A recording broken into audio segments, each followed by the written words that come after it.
podcast is intended for mature audiences.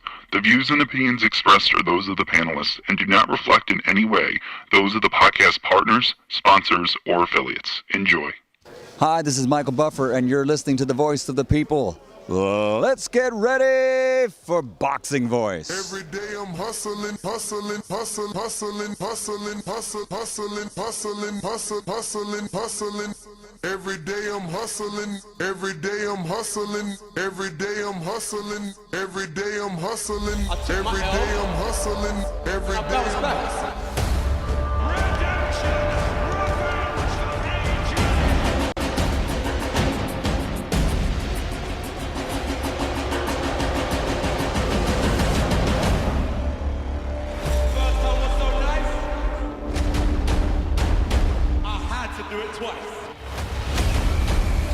You know the saying, stay hungry, stay humble. I'm hungry, I'm humble in defeat, and I'm gonna remain humble in victory.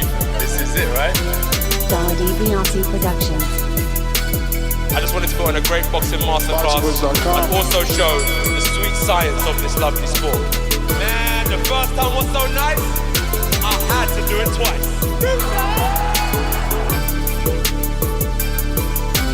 I'm prepared to the best of my capability, and I pray that I get the win. Look at it, like, I love Mike Tyson, how he came into the game on some different kind of vibe. You know what I mean? But it takes a crazy man to want to fight, you know what I mean, day in, day out. It's a hardcore sport, as you said, no silk shoes. Ain't no other sight in the game to see the boxing boys.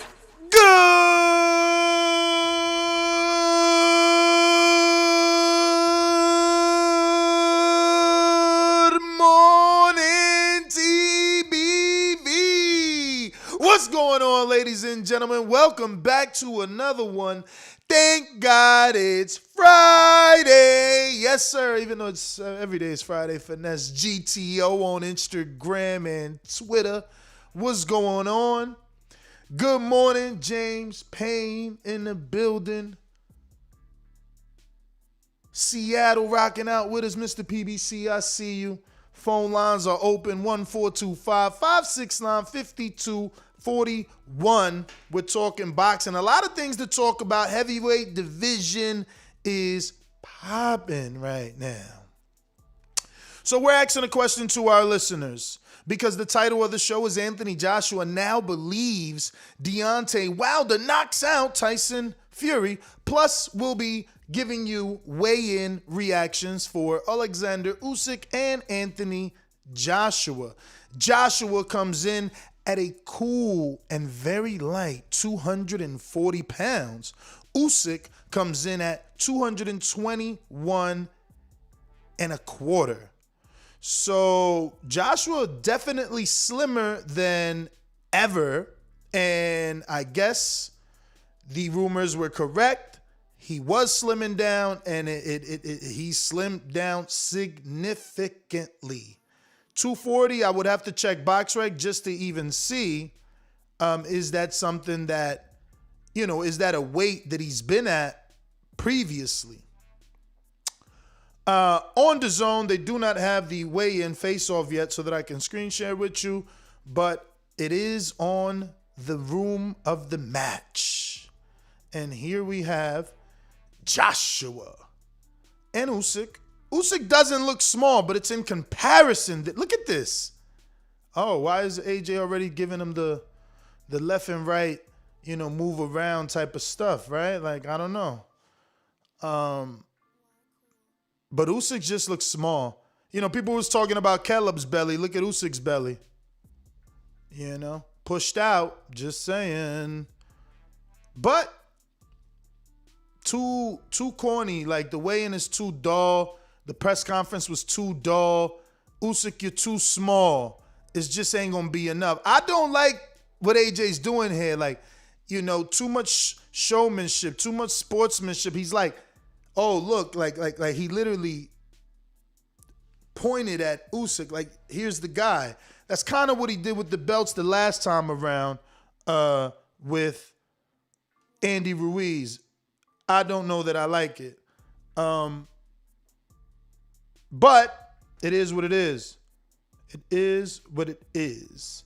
We will also be talking, obviously, Anthony Joshua. Right now, our poll, which states, Anthony Joshua now believes Deontay Wilder knocks out Tyson Fury. Does he really believe this?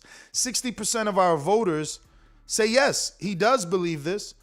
40% do not believe he believes this. So I guess 40% believe maybe he is getting in Fury's head, trying to get into Fury's head. Garth Davies believes it's not true. He doesn't believe this is what AJ wants. He believes AJ wants Fury to win because he believes it's a bigger domestic fight, Fury and AJ. But AJ is coming out saying he believes Wilder is more focused and dead set on revenge. And like many of the boxing public, he believes that Fury isn't taking it serious, that he isn't at his best. I see people saying, no, this is just AJ trolling. He doesn't really believe that Wilder will knock out Fury. I don't know, but that's what we're here to discuss. Does he believe it? Do you believe that Wilder can knock out Fury? And what did you think of that weigh-in? Obviously, AJ once again coming in at a 240 even for the final weigh-in and final face-off, and Usyk coming in at a 221, but just too thin. But what I don't like is some of the body language gestures that AJ did the minute they faced off to look at each other. He kind of did like a stretch where he bobbed and weaved left and right. I don't know if he was trying to get a smile out of Alexander Usyk. And then he is the one that initiated the fist bump. But Usyk's face, sinister look when he grabs AJ's hands, not the smiley, friendly AJ.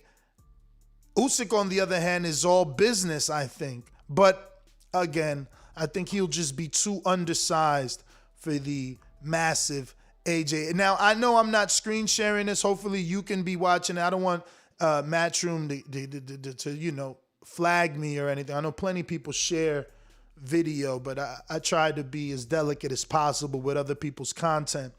But just rewatching this over and over, Usyk's glare, totally different. Like, that's AJ right there. You see his eyes, but look at the way Usyk grabs his hand. He never breaks the stare, looking dead in the eyes, and then he gives him that attaboy pat on the arm, like attaboy. We'll see. But then that's I didn't show that last part. I'm gonna let it come back to that. That's what I don't like that AJ does, man. Really, you don't think it was a sinister look? Are you serious? Come on, bro. Are you? Come on, look. He looks like the Iron Sheik right here. What are you talking about, bruv? That's AJ, chewing gum. We don't like that. Look at that look. Maybe it's the mustache with the half-open goatee. I don't know. That looks sinister to me. He looks evil right there. He looks all business to me. You know what I mean? Look when he grabs the hand. Now, this is what I don't like. Watch AJ. He gets the attaboy, and then he kind of like, oh, look who's this. Look. See, I don't like that. Too many smiles, too many friendly shit. This dude means business. I'm just saying, AJ is the big dog. AJ's big. He's definitely the big dog, but I don't know. Some things, I don't know. We'll see. We'll see how that plays out. I just wanted him to be a little more serious, And then we got the gum chewing, Many times we hear that that's a distraction. That's also a way to, when you're making weight and you're struggling, that's what they're saying. I don't know. I could be wrong, right? But he's a heavyweight, so he's not struggling. He just lost weight naturally. Obviously, it was by design, But, I mean, he do got a half-open goatee. Like, he looking like the Iron Sheik. Look, he don't got the bottom. My man, he look crazy. He ain't got the the chin part. He took the whole chin part out, man. He said Usyk got guns on him.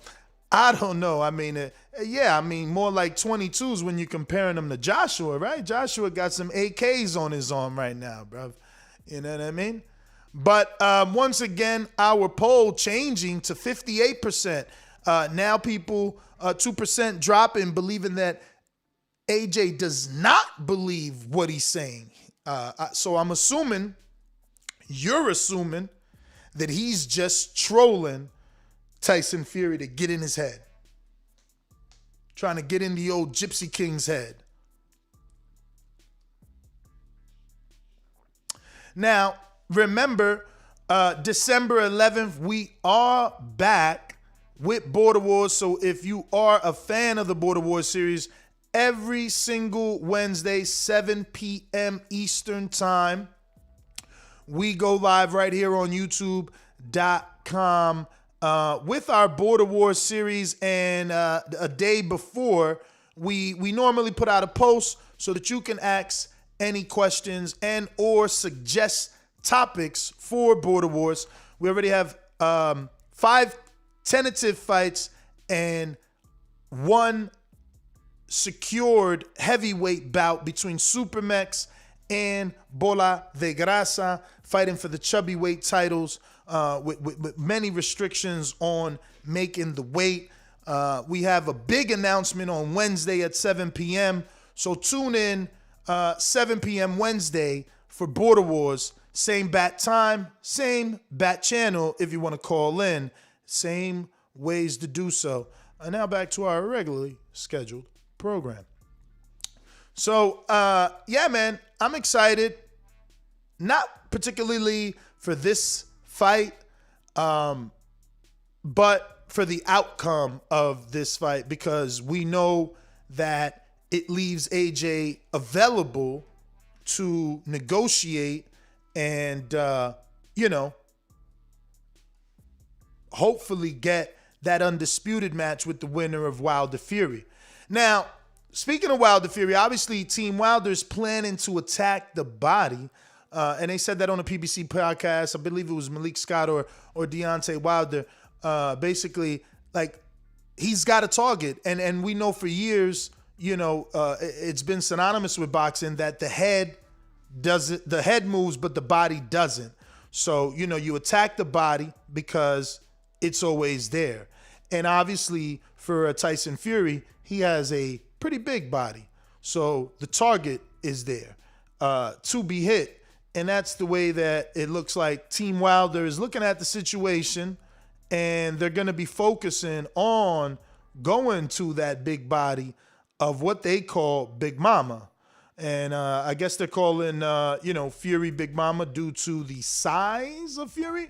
But again, we don't know if Fury's playing mind games, if he's strategically posting certain things to give off a certain impression, because perception is key, right? But it can also be deception. So, this is a high level fight where everything matters, and I think mind games come into play. The very same reason that 42% of the people voting on today's poll believe that AJ doesn't believe what he said, and in fact that he's just trolling Fury to get in his head. So mind games definitely, have a lot to do in boxing. Getting the upper hand mentally is a great thing to do, and have that up on your opponent, I believe. So could this be that? Is it, mind games, or does AJ truly believe that this time around Wilder can score the knockout on Tyson Fury? Is he really thinking that, or is he trolling Tyson Fury? But yeah, let me get out to some of these super chats here. I think we just got one coming in. Shout out to everybody rocking out with us in the morning. Hit that thumbs up button. That is absolutely free to do. We got Paragon of Principles. What's the best online betting site for this fight? MyBookie.ig, because it has the best odds, in my opinion, and prop bets. But right now, today, let's see what has changed since the weigh-in. That can change. Bookies see that AJ came in lighter than he normally does, and maybe that changes things in their opinion. We'll find out in just a bit, as I am on mybookie.ag, where you better be using code BETTBV if you're going to make a bet. And where is AJ? Where is AJ? Where is AJ? Where is? Okay, right there. Did it change? It did. Oh, shit. It changed a lot. Okay, so Usyk went down. Remember, he was a 210 or a 220 yesterday. Now he's only plus 205. And AJ was a 240, minus 240. Now he's 250, minus 255. The over-under yesterday was minus 115, over 9 rounds and a half. Under was 105. Now it's over 9.5 is minus 150, which again they believe this fight will go to distance, or at least past 9.5 rounds, which pretty much is the distance. The under, which means you don't believe this fight will go past 9.5 rounds, that moved up from plus 105 to plus 130. So the betting lines have definitely changed. Let me see what's AJ by knockout. And that has changed as well. That was yesterday, I believe, plus 110. And it's only plus 100 now. Wow. They really don't think AJ can get this knockout, or it's not highly likely. The probability seems low based off betting odds. All right. Wow. Well, there you go. I'm glad you asked about those odds because they have changed. Wager, let me see. Prop lines. Pop. So,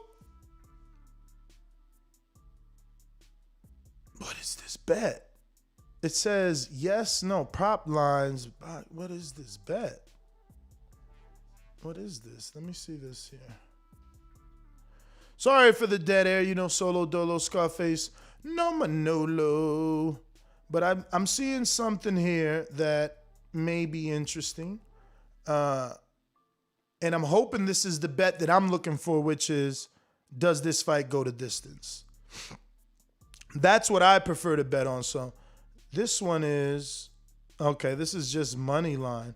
Wow, but I'm not getting this weird bet. It just says yes or no. You're not really picking a fighter. So it's so strange. TNT, yes. What the hell is TNT? Wager cutoff, prop betting. I've never seen this. So moving on, you get some big numbers for the round bets. If you're trying to pick Joshua or Usyk on a specific round, but I think that's really gambling right there. I'm not into that.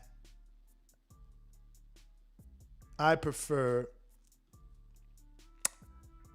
picking group rounds, which we don't have. We don't have on my bookie right now, but we did give you the odds. Heading back, looks like Justin Gonzalez, who is a contender, has been a member now for 2 months. Shout out to you. And he says, you the GOAT. Got YouTube Premium only, got the TBV family. AJ, round 9 through 11, KO. If not, by decision. Going to Border Wars 13. Shout out to you. Border Wars 13 will be in Florida for anybody interested. And it will be December 11th in Florida. We have some really beautiful venues that we are communicating with and trying to secure. And it's going to take this particular season to the next level without a doubt.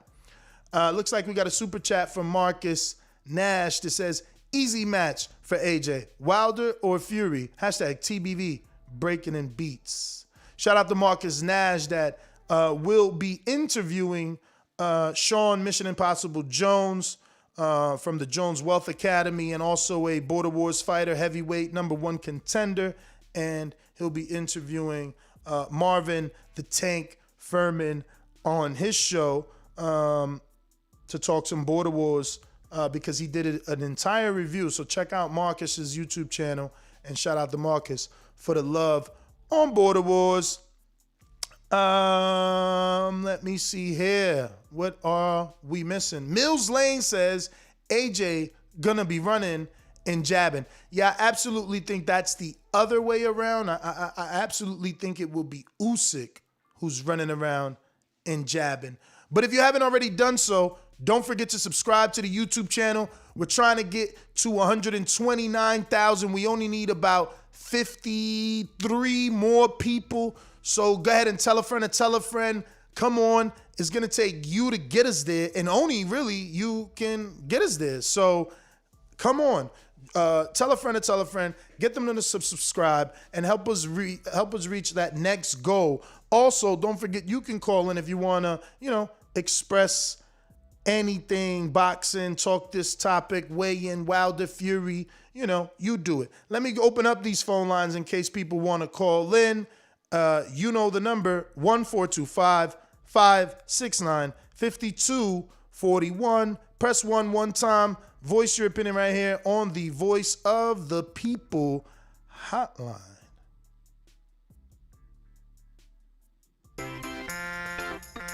These calls are brought to you by Big Rigs Trucking Agency, experts for all your insurance and trucking needs. For quotes and consultations, visit us at brtagency.com or contact us at 908-943-6918. All right, let me go on out to Seattle, Washington. What's going on? Mr. PBC, baby. BoxingWords.com. I'm the finest. Canelo talking about he believe he can win. Go to my kitchen. Get the sharpest knife and cut the bullshit out. I don't care what you do good. I do every fucking thing great. Mr. PBC, baby. Yo, what it do? What up? Good morning, TBV. The best part of waking up is definitely TBV in my cup with a little dash of PBC, because we all need a little bit of PBC. I believe Anthony Joshua is 100% with this. You have to understand that if you see someone change the game plan a little bit, improve the skills, you can't always just go against them because you want to fight the other person. And you have to also remember it's hard to fight Tyson Fury, not as a fight, but when it comes to actually getting the fight and getting your rematch. And we all know Anthony Joshua is really about that rematch clause. So if he can't get his rematch, he ain't really fucking with you. He already tried to fuck with Tyson Fury, and he said he don't really want to fuck with him. Bring me a real champion. And I can't wait for Deontay fight, and I can't wait for AJ fight. 100%. I'm not paying for Dazn.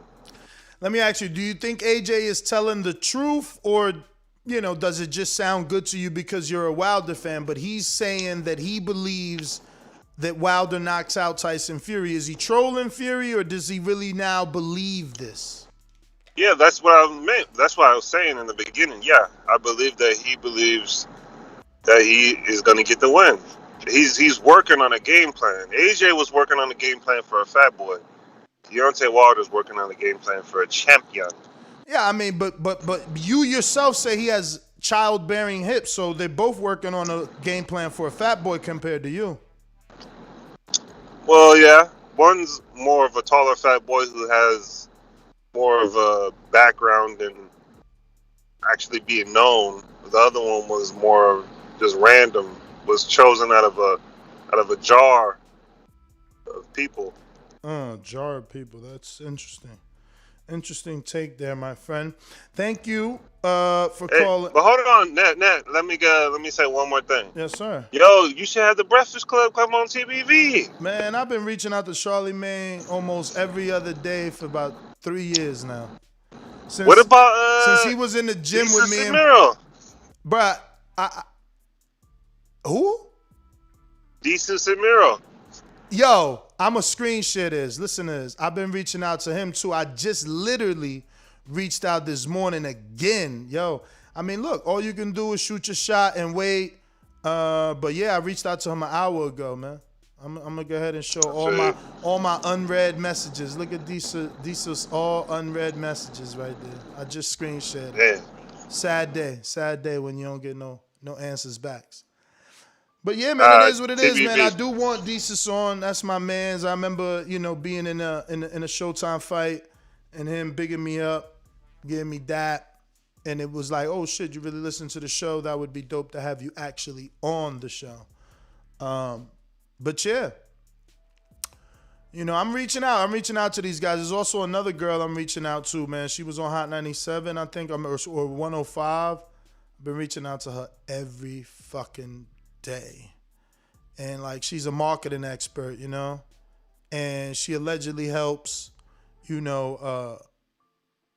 minority businesses with marketing. I've just been hitting her up, trying to find her name so y'all can hit her up too, because we need her to help us. We need some marketing. We need them numbers. Get them numbers right. Get that push. Get to that Millie. Chris and Millie, right?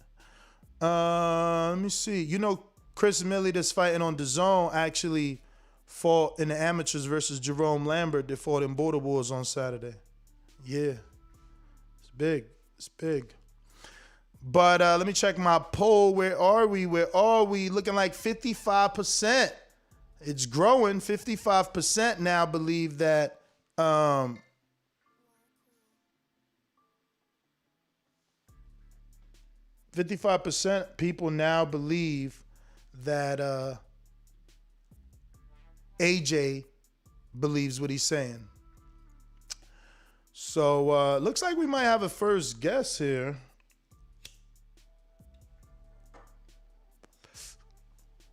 According to the producer,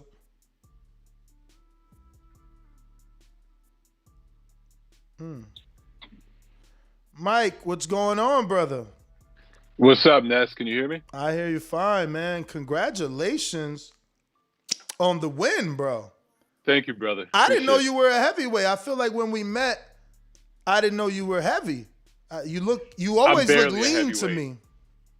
Yeah, I was 210 for this fight, so like I'm barely a heavyweight. I guess you call me half a bridgerweight. Okay. I don't even know what to call me, man. But yeah, I'm really a cruiser, but I'm just old, so I came in a little over. How old are you? 42. Oh, congratulations, 40 and older club, man. That's hell yeah. That's definitely an achievement to get in there with this in this young man's sport. You as a journalist, you know that. So the fact that you're getting in there, it's amazing. I remember, he may not know nor care to get credit, but Gabe Montoya is the reason that I started to spar. He would always say, like, you got to get in the gym and actually be in the ring. And I would take it as a shot many years ago, like, oh, you got to be a fighter to know the sport. No, you don't, but it's so true. It's totally different. Yeah. Once you're actually training to fight or training in a gym, you see things differently on television. Like, you see the setup that the fighter is doing. And I think you learn to respect them more, because for me, 3 minutes was an eternity when I was sparring. Yeah. So, I definitely removed a lot of words from my vocabulary when it came to talking about fighters, because, I'd be that guy like, come on, let your hands go. And then I'm in the ring and it's like, I ain't letting I'm blocking these shots. I don't want to even open up to get hit. So, I learned so much by getting in the ring. So I congratulate you. I had no clue you were boxing. Was that a legit amateur fight or an exhibition? Oh, wow. No, it was USA Boxing sanctioned. Beautiful. So I had to go through that whole process. And then, when you're masters, there's extra medical clearance and all that kind of stuff. So, a lot of people don't know. I don't talk about it a lot publicly, but I've trained for years, man. I was in the Marine Corps, and I grew up around boxing just as a fan, with my family. We all liked boxing growing up. But in the Marine Corps, I got introduced to several different martial arts. I tried a few different things, and I tried judo for like a year. I didn't like it. I didn't like being on the ground like that. And I got long ass arms. So boxing's perfect for me, man. It's just, I've gotten close to competing a few times, but life always got in the way. I made some kind of excuse. And this time, I don't know if you know my story, but my brother Anthony died late last year of a drug overdose. He got mixed up with some gang shit, and it was an ugly scenario. And I decided right then, man, I mean, I went through a depression. I put on a couple of pounds. I was in a dark place. And I decided this January, when we had a memorial for him, at that memorial, I told myself, man, I don't know when I'm going to fight, where it's going to be, how it's going to look, but I'm going to do a fight this year and dedicate it to my brother. So I finally put everything together. And I haven't really talked about this either, man, but I fought injured. I tore a pec muscle on my left hand, and my left pec muscle, and my shoulder was jacked up. It's still jacked up. I could barely get my arm over parallel. So unfortunately, I ate a couple right hands because I could not get my arm up. Once it numbed a little bit, then I could start jabbing, and then I controlled the fight. But the first round, it was just stiff. But it went well, man. It was the main event of a charity event in Atlanta, and I chose a charity that helps people suffering with mental health and drug addiction, alcoholism, because those are the things that took my brother from me. And he wasn't able to get the help that he needed, the way he needed it, when he needed it. And with the money that we just raised, we're going to help people in the Atlanta community of all walks of life, all backgrounds. Whoever needs the help, they're going to be able to get it. So that's a special thing, man. That's amazing. And my condolences on your loss. Now, did you set this all up, or was it a charity event that you joined? So it was honestly, man, it was just a bunch of people coming together. So Terry Moss, who runs the Buckhead Fight Club in Atlanta, she's a former fighter herself, and now she runs a gym out of Atlanta. It's a great gym. And she's done these annual events that she calls Corporate Fight Night, where she tries to get local corporations to come in and buy like tables at the fights. And they're amateur shows, but they're sanctioned through USA Boxing. And sometimes she'll put a pro show on top of it. And she tries to raise money for different charities. So her publicist reached out to me. We knew each other. And she said, Mike, there's somebody in town that does a show that you might be perfect for, and we could get you on for the main event.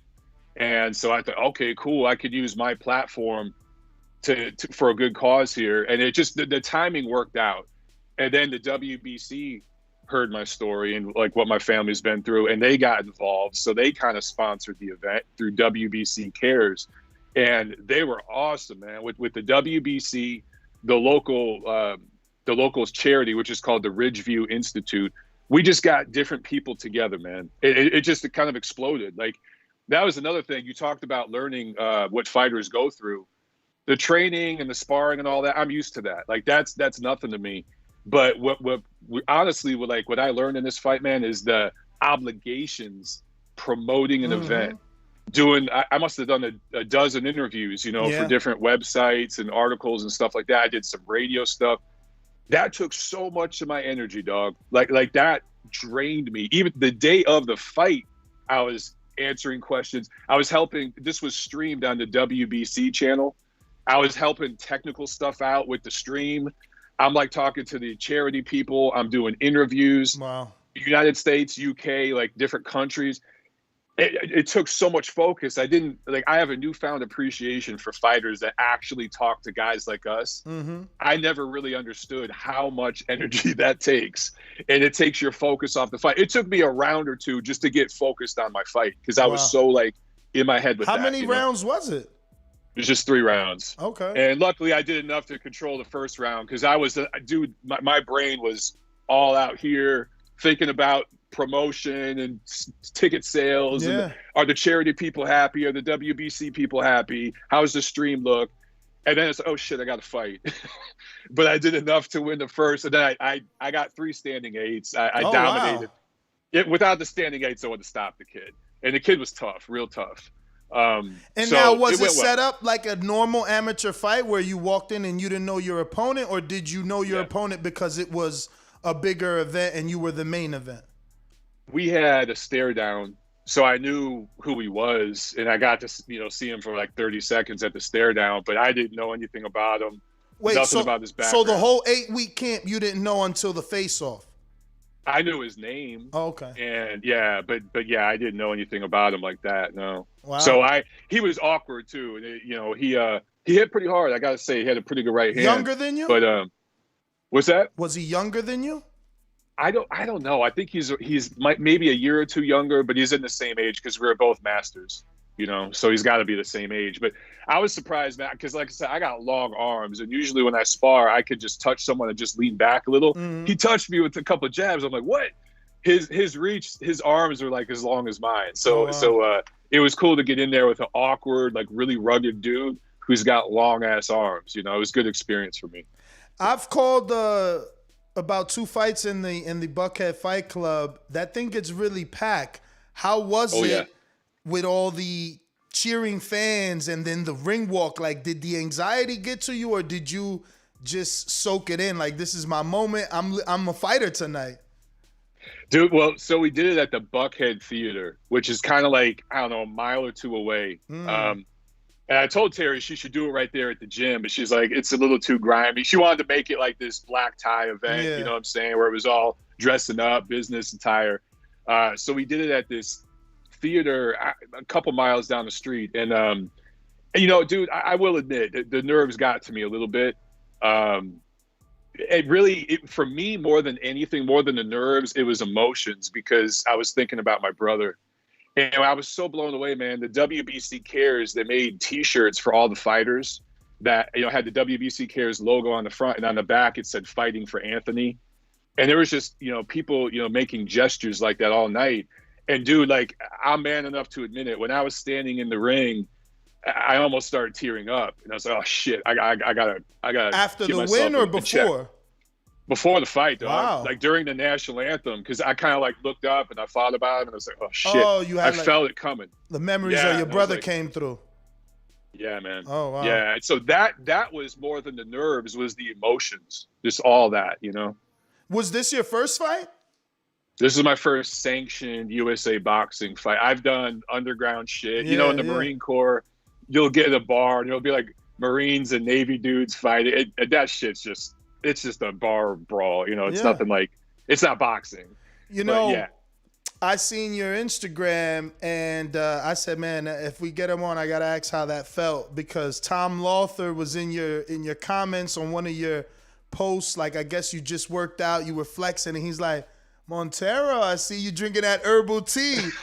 So I started cracking up, but at the same time, it's a compliment, you know what I mean? So I wanted to know how you felt. Once again, like a journalist going through the motions that the fighters do, and then having a professional, legit promoter kind of admiring your work and your transformation.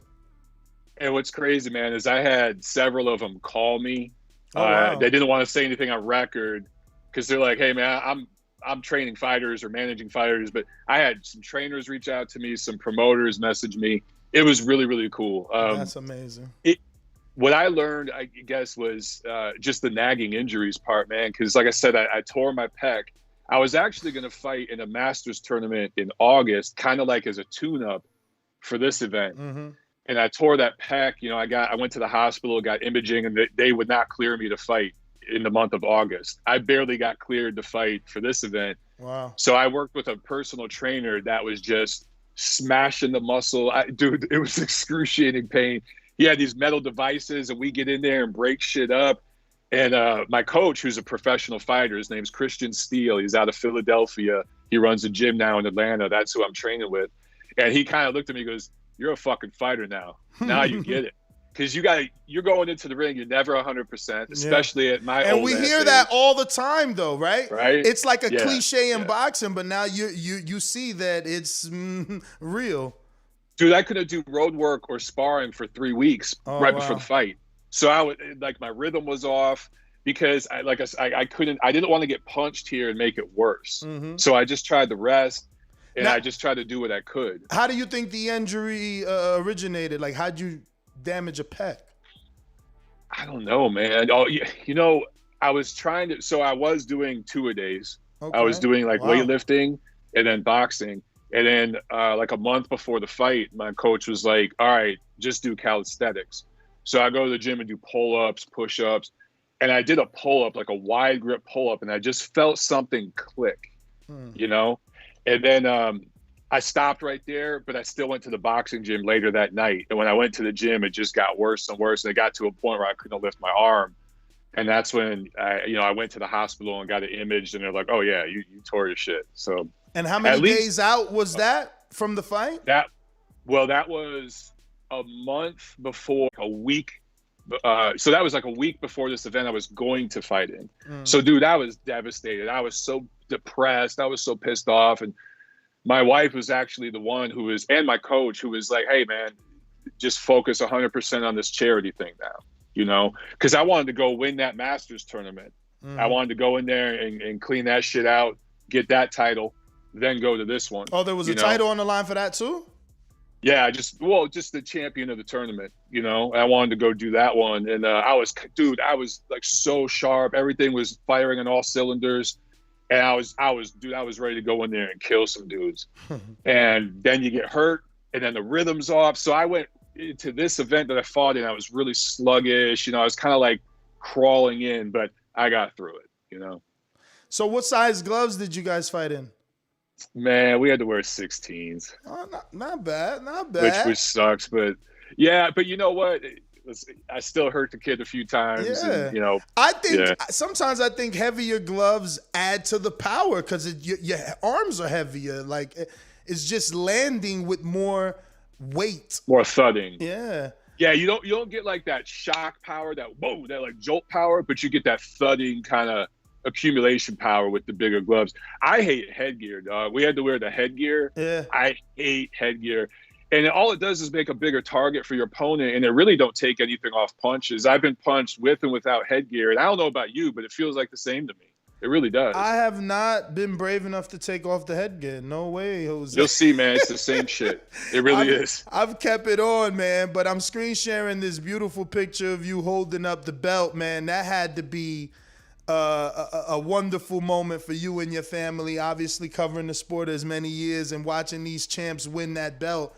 Where do you have it? Did you find a spot? Oh, dude, I got it here. I could go grab it right now. No, I know, but I mean, did you like find a spot in your house to have it on display? Yeah. Okay, good. So we got a shelf, and I got me and my wife made this shelf, and there's like pictures of me, her, and my brother, and so like I put it like right next to him. Beautiful. And it's just kind of like because it's for him. You know what I'm saying? Absolutely. So, and actually, I'm visiting family right now. I'm at my sister's house right now. I drove up here last night because my brother's birthday is coming up in a couple days. So I wanted to be around family for that. It's going to be, you know, his first birthday since his passing. So it's an emotional time for us. And I brought that belt so that during his birthday, you know, we'll all have that belt to dedicate to him.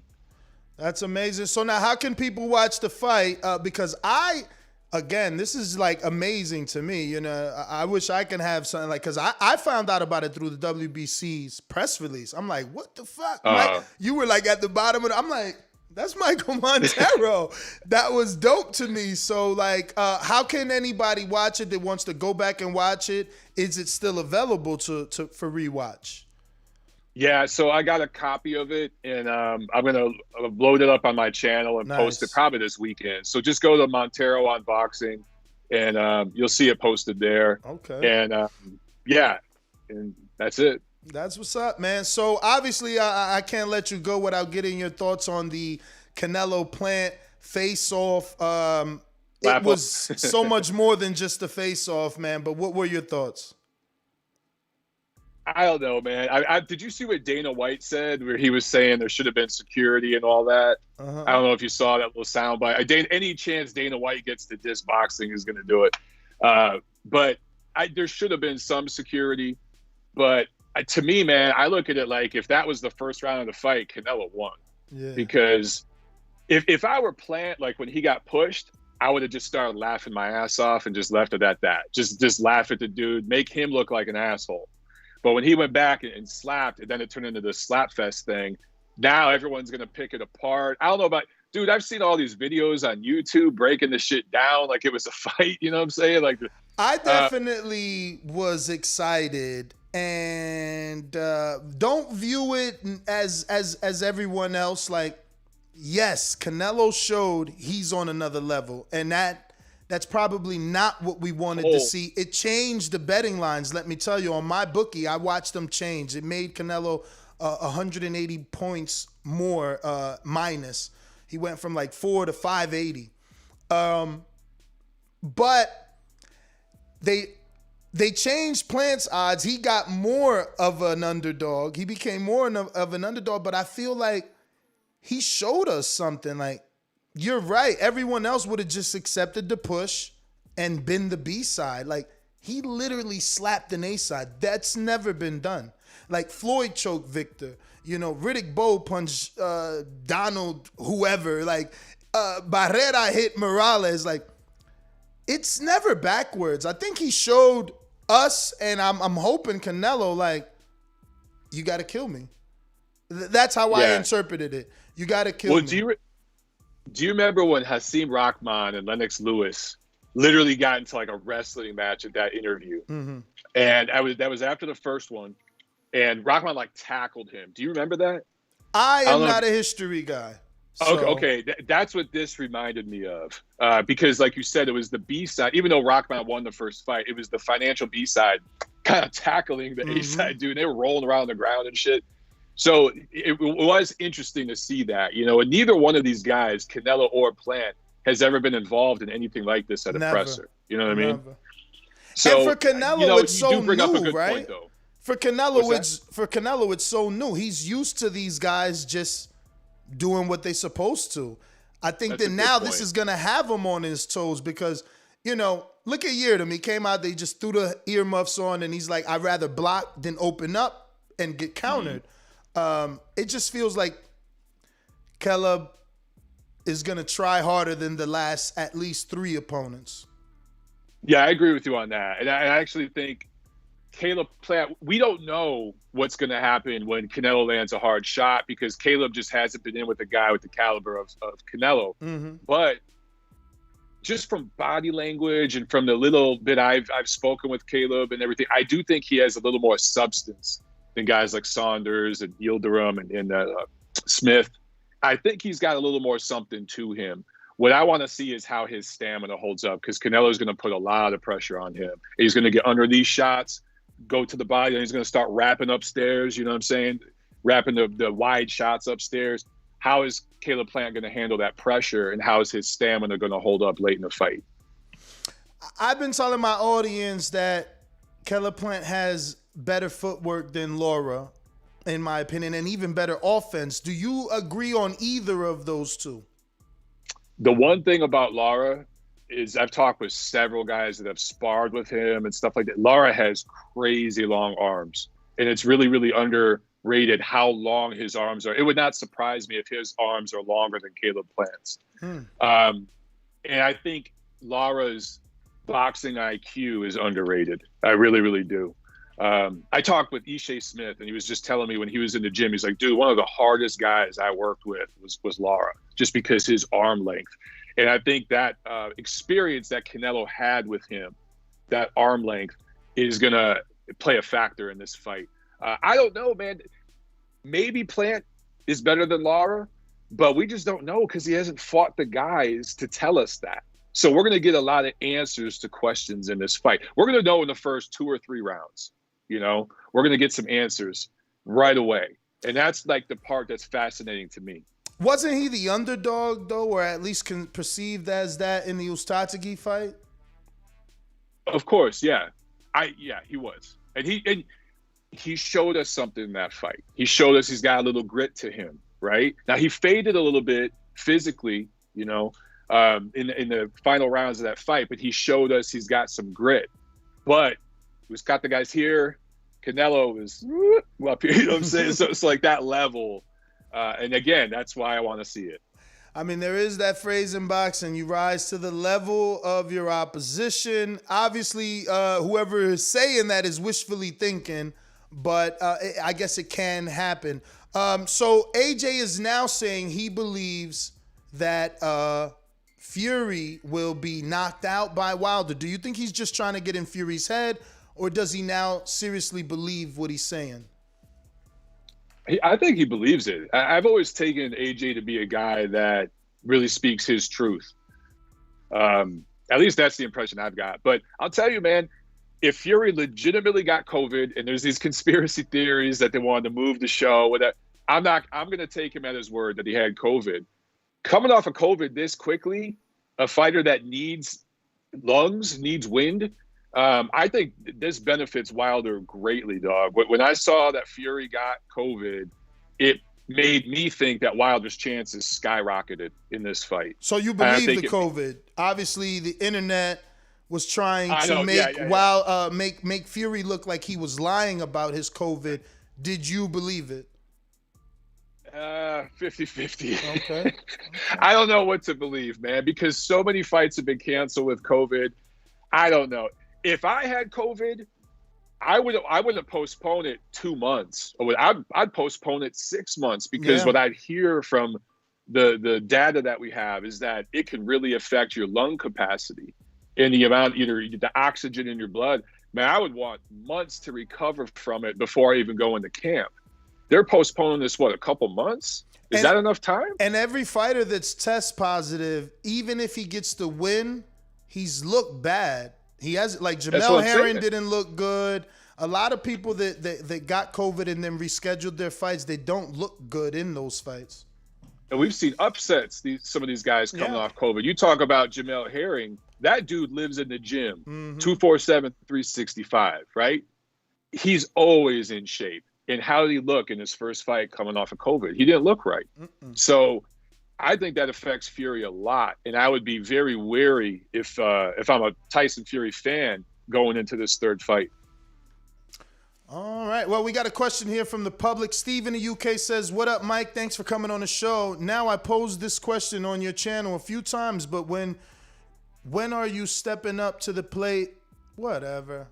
And challenging the Dominican Nightmare. My condolences to your family, Steve in the UK. I'm totally retired." We got Dr. Mofongo that says, "I've enjoyed your show over the years, Mike. Thanks for coming on. If you had the power to change or implement one thing in the sport of boxing to improve it as a whole, what would it be?" The Thanos question. You know, honestly, one thing that goes under the radar, if we could eliminate, you're not going to get rid of day before weigh-ins. You're not going to get rid of all the sanctioning bodies. But if you could eliminate the junior and super divisions, that's my thing. Because when those junior and super divisions first were coming around, they were the original catchweights. If you got rid of them and just went to the original, 8 divisions, and then you have cruiserweight now. So the talent pool in every division doubles, like instantly. And who cares if you got all these titles, whatever. The talent pool doubles. So if you could get rid of the junior and super divisions, I think that would instantly improve the landscape of the sport. So no junior middleweight and no super middleweight. Yep. Force you got to fight at 160 or 175, like the old school guys did it. You get 36 hours after your weigh-in to bulk up, right? So, dude, because I mean, if you look at these lower divisions, you're going from 105 to 108. To 112, to 115, to 118. Man, consolidate all that. And so that'd cut the titles in half, but the talent pool, because guys couldn't hide out and hop around in these junior and super divisions for interim titles, regular titles. No, you got to go against the guys in your true weight class. All right. Well, that is our last question. I want to thank you for jumping on short notice, man. We appreciate it. We just wanted to get you on the show, obviously let everybody know the good cause you were fighting for and your story, and highlight another journalist getting in the ring and swinging, man. We appreciate you doing that. So we wanted to let our audience know all about it and how to watch it. So send us a message once it's uploaded so we can announce over here and we can watch it as well. Thank you once again. Please give out any social media for anybody who isn't already following you can do so. All right. Ness, I just want to say thank you, brother. It's great to talk to you, man. I admire your hustle, dog. You're always getting after it. And it's just great to see you doing so well, man. Montero Unboxing is the handle. You guys can find me everywhere, all the social media links. Check out my podcast. every Monday at 5 p.m. Eastern on Ring Magazine's YouTube channel, Nice. the Ring Digital YouTube channel. It's called The Neutral Corner. Every Monday, 5 p.m. Eastern. Check it out. When did that happen? I thought you were on Montero on Boxing on YouTube. I still got my channel. No, I've been writing for Ring Magazine for years. I mean, I know you've been writing, show. but I didn't know the show got picked up. Congratulations, man. Yeah, man. That's amazing. Thank you. Shout out to you. Congrats. Well, thank you again for coming on the show, and we appreciate your time. And there you have it, ladies and gentlemen. Michael Montero. Thank Montero on Boxing. All right. We're going to go out to our poll. We're at 56%. It keeps growing. You really believe that he believes that Wilder will get the KO. Okay. I get it. I didn't know y'all believe that. Man, he must feel great, right? Shit. I should have fucking got a fucking WBC shot. You know what I'm saying? He must feel amazing to win a strap like that. Strapped up Sammy. Man, I need a haircut. I missed my haircut appointment Thursday. I forgot all about it. But we're going to go out to the phone lines. I should hit him up. I know it's Friday. He really ain't going to have no availability at least. But we will go to these phone lines if you guys are interested in calling in. I'm pretty sure I played it already, but let's do it again. These calls are brought to you by Big Rigs Trucking Agency, experts for all your insurance and trucking needs. For quotes and consultations, visit us at brtagency.com or contact us at 908-943-6918.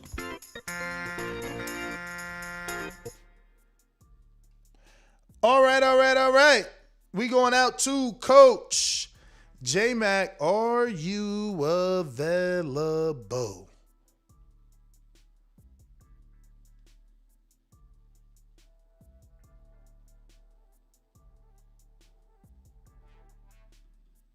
So you hating? I'm that guy. What you want to bet on? Bet 100,000 on that. Let's bet $1 million. You getting that money, right? Easy. Let's bet $1 million easy. And I for the bread. When I him, y'all gonna say he was too weak on my life. Okay, bow down, bitches. I'm about to handle business. I'ma teach you all a lesson. This'll only take a minute. Got a part in all this passion in my blood. Niggas hating just because. Think about it. Everybody love Bud. J-Mac, where you at? Where you at? All these niggas hating on me. Shit is whack. So efficient with it. Don't check the stats. Hey, I'm out here trying to get it. Next, I only got a minute. Get ready for the back attack.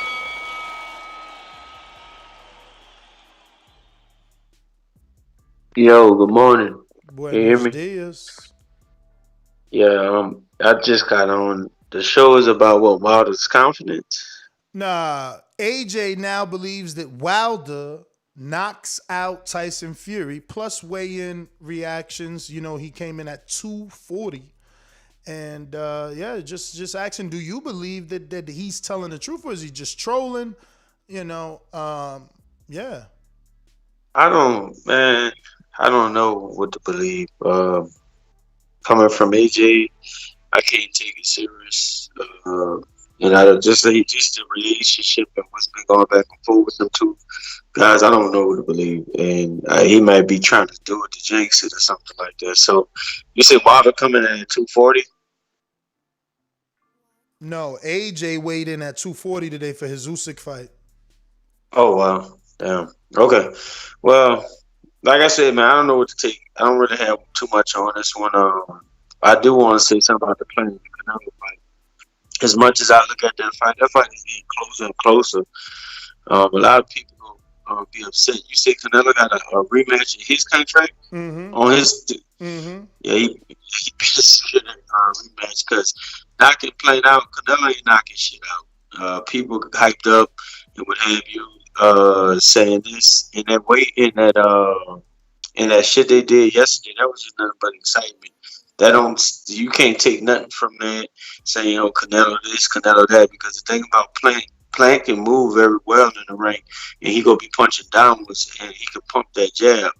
Now Canelo will probably have a best shot at the second half of the fight, but Canelo ain't gonna be able to catch up with him. He don't move as well as those other guys Plant was fighting that was putting pressure on Plant to wear him down.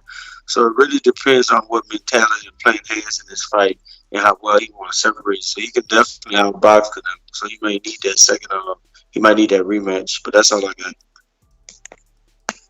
All right. James Payne, are you available?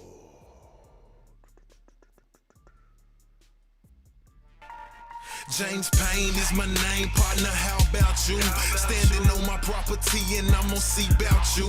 If I come out on my porch, I see you chilling in your wheel. Boy, I hope you know somebody, better be waiting on the bitch. James Payne, baby, see me pissing on the post. If we're playing basketball, you might see me in the post. It's part of waking up. Y'all know the slogan from the 80s. How my audio sound this? You straight.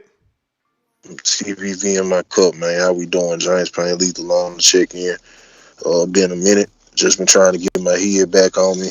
For those that don't know, tore my ACL in my contest on September 17th against Vito. So I'm just waiting on my surgery date and just trying to, recuperate, rebuild. Just start this thing over with, man. Back to the topics, though. You're talking about today. Great topics. I appreciate the gifts as well. I got AJ right now by a slim margin, beating Usyk. I don't think AJ gonna stop Usyk. I think he gonna dance and prance and keep him on the end of the jab and have a similar performance to the Ruiz too. Just not underwhelmed, kind of underwhelmed and keeping him away. Not really getting him out of there, and he might have opportunities to do so. As far as upcoming fights, I got T.O. doing his thing against Cambrosos, and Wilder Fury fast approaching. So everybody, man, place your bets on that. Right now, I'm kind of still edging Fury, but Wilder is closing that gap really quickly, man. And I do think Wilder, if he has any chance of stopping Fury, I think that this will be the one. The third time could definitely be the charm. So best of luck to everybody. Congratulations on the successful Border Wars. I was taking that in bits and pieces as I was kind of indisposed with a little pain thing going on. But man, it was a good show, man. And congratulations to all the participants. And right now, that's my call on this, and we'll be talking this. I want to talk to you all further about that thing we was talking about. For sure, champ. Keem the Dream in Florida. Are you available? 1425. You say you know boxing? Yeah. What is it? Maybe I don't know. Tell me what a full counter is. Full counter? I've never heard that term before. That must be your term. You must have been. No, Shake, HBO need to fire you. You don't know shit about boxing. You ain't shit. Yo. What up? So AJ seeing the light, huh? He know Wilder about to come through. Be 2-time on him, huh? That's what the show about. Yeah, that and the weigh-in. He weighed in at 240. That's probably one of the lightest weigh-ins he's ever had. Really? I thought he was lighter than that for Ruiz. Wasn't he like 230? I'm pulling it up. No, I'm pulling it up. We want the world to know. Been like 250, 260, right? He was always on the big he weighed 240 and a quarter, 3/4 for Pulev. 237 for Ruiz, second fight. You right? Yeah, I was right. Okay, I figured he was 230 something, but okay. Yeah, I mean, he been about that's not a big deal for me. One thing I did notice though, he way bigger than Usyk. Like, way I bigger. thought Usyk was like 6'4". He's 6'2" and some change, bro. Cause he looked way smaller than AJ. That shit looked, and you could just see the mass, like the girth, bro. AJ looked way bigger than That's Usyk, what I said. So yeah, that shit look bad, bro. I see, like I've been calling a stoppage. I was actually looking on my bookie last night, man. I might put a little bread down in a parlay on the stoppage. That shit was looking nice. He said if I put 100, I was gonna win back like 14. And I think I had Wilder winning, T.O. winning, Canelo winning, and then AJ by stoppage. Would have gave me some good odds. So I might do that, man. I don't know. But yeah, that's really it, man. I just jumped on, so that's pretty much all I got to say about that. Appreciate it. Yeah, man, you need to handle that, man. I'm being hit all different angles. Like, yo, how Keem not gonna fight in Florida, man? Like, you know what I'm saying? Nah, man, get you gotta get together with Jordan. How all three of my Floridians taking the border wars off, man? You're killing me right now. Got Twin, Jordan. Actually, Twin said maybe. Yeah, but y'all killing me right now. I came to Florida and they leaving Florida. Type of shh. We got Landlord. Just listening, champ. Shout out to you, man. You always just listening. I don't know what job you have, but I'm glad you choose us to get you through your day. We got Steve in Chicago. What is up? My town up in K-Town. Hey, Daddy, this is Dolla beat. I drink soda, I eat pizza, I hang out with chicks all day. You fight still can't beat me. They fighting every day, they're in the gym every day. Just give me 6 weeks, and I got it. BoxingWords.com.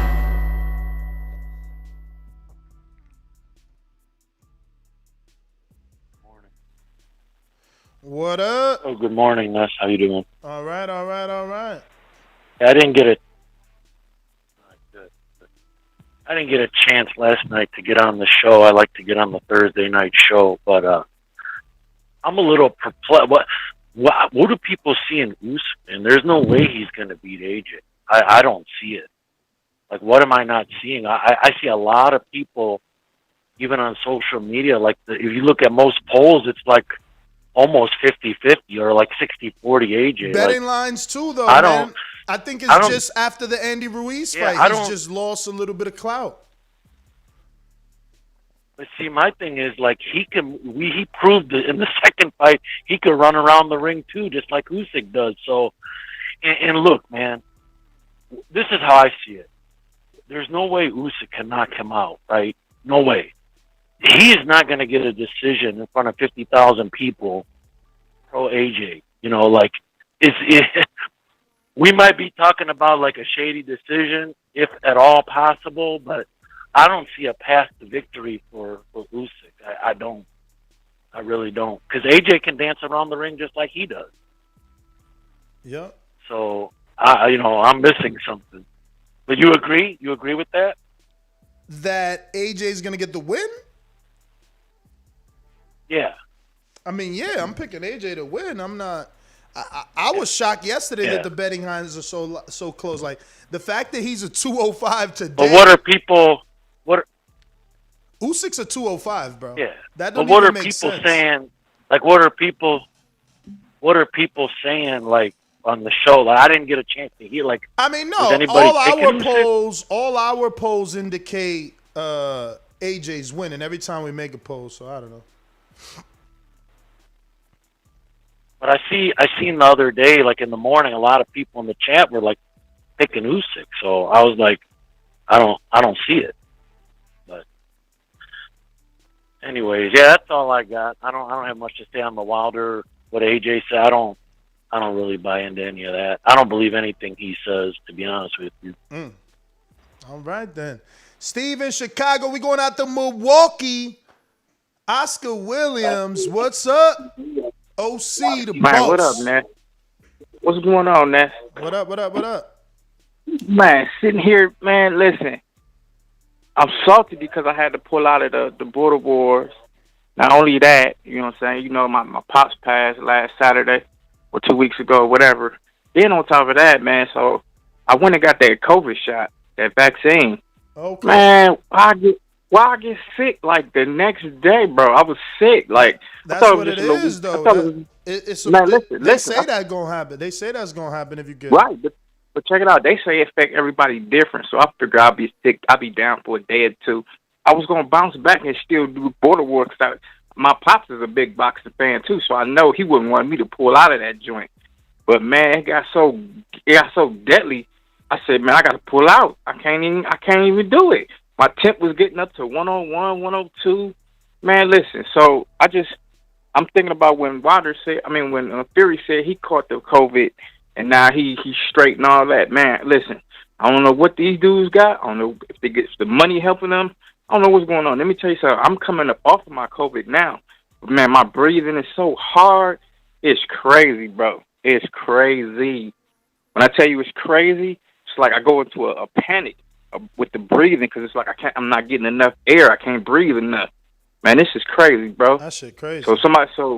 Yeah, Chino told me because Chino had it before too. Chino told me it's gonna take like a month before my lungs get back together. You know what I'm saying? So I'm like, man, I probably don't be able to get back in the gym till like November.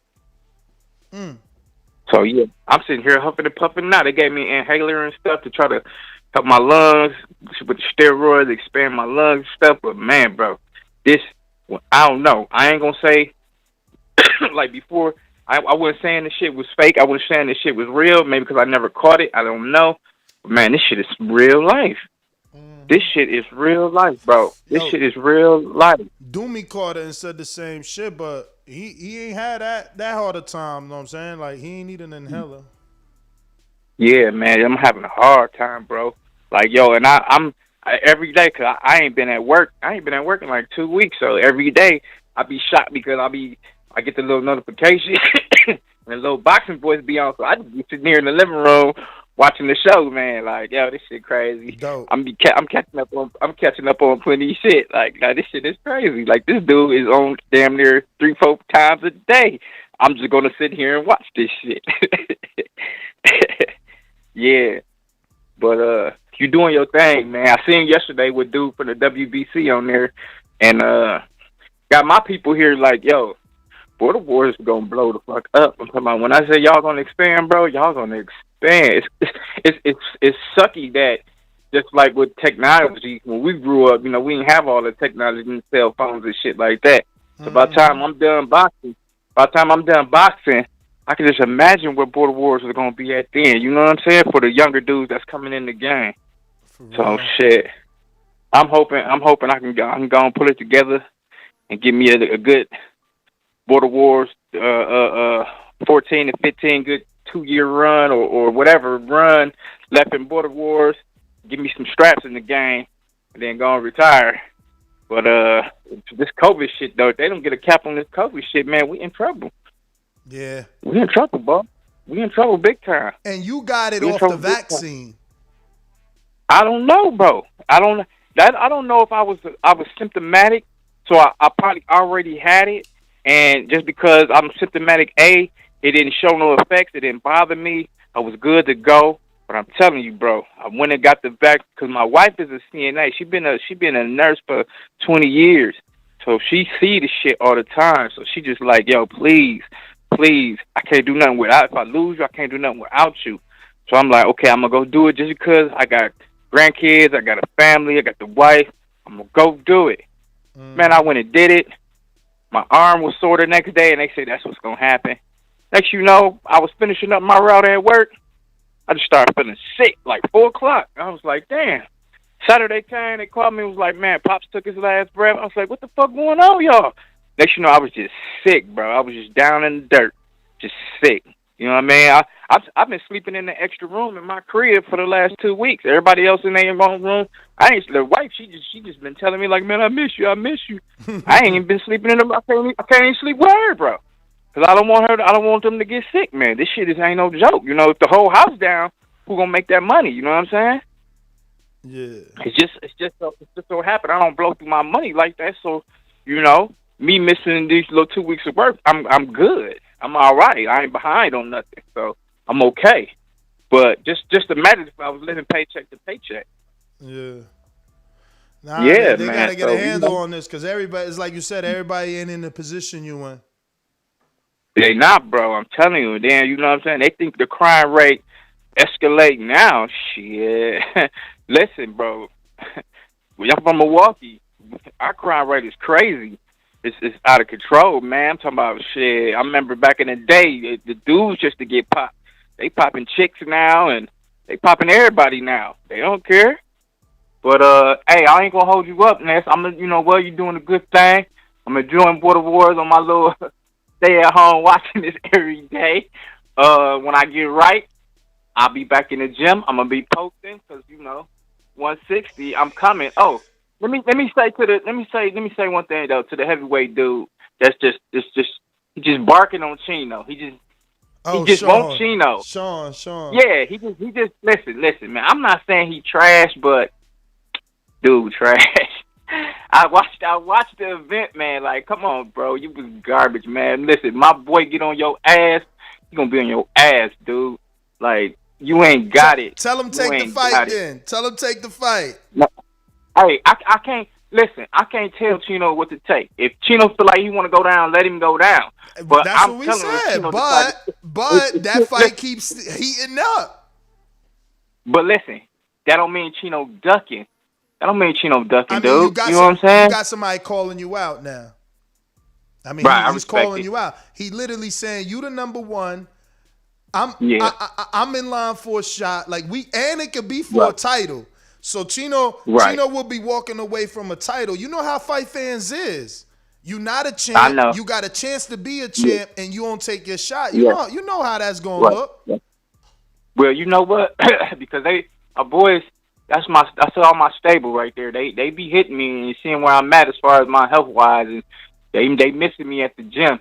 I mean, if I can get back, if I could tell Chino, like I told him, I hit him the other day and I told him, I said, yo, bro, listen, I know you want to go down, but if you want to go on, get this belt right quick, go on, stop this dude, get this belt. Yeah, and then and be two-time. Just vacate it. Vacate it, and then go get that cruiserweight strap too. But listen, Oscar, I got to get to some other people. OC in Milwaukee. We going out to Big Gucci. Actually, I can't go to you, champ. There's been people waiting. We got LV Slugger. What up?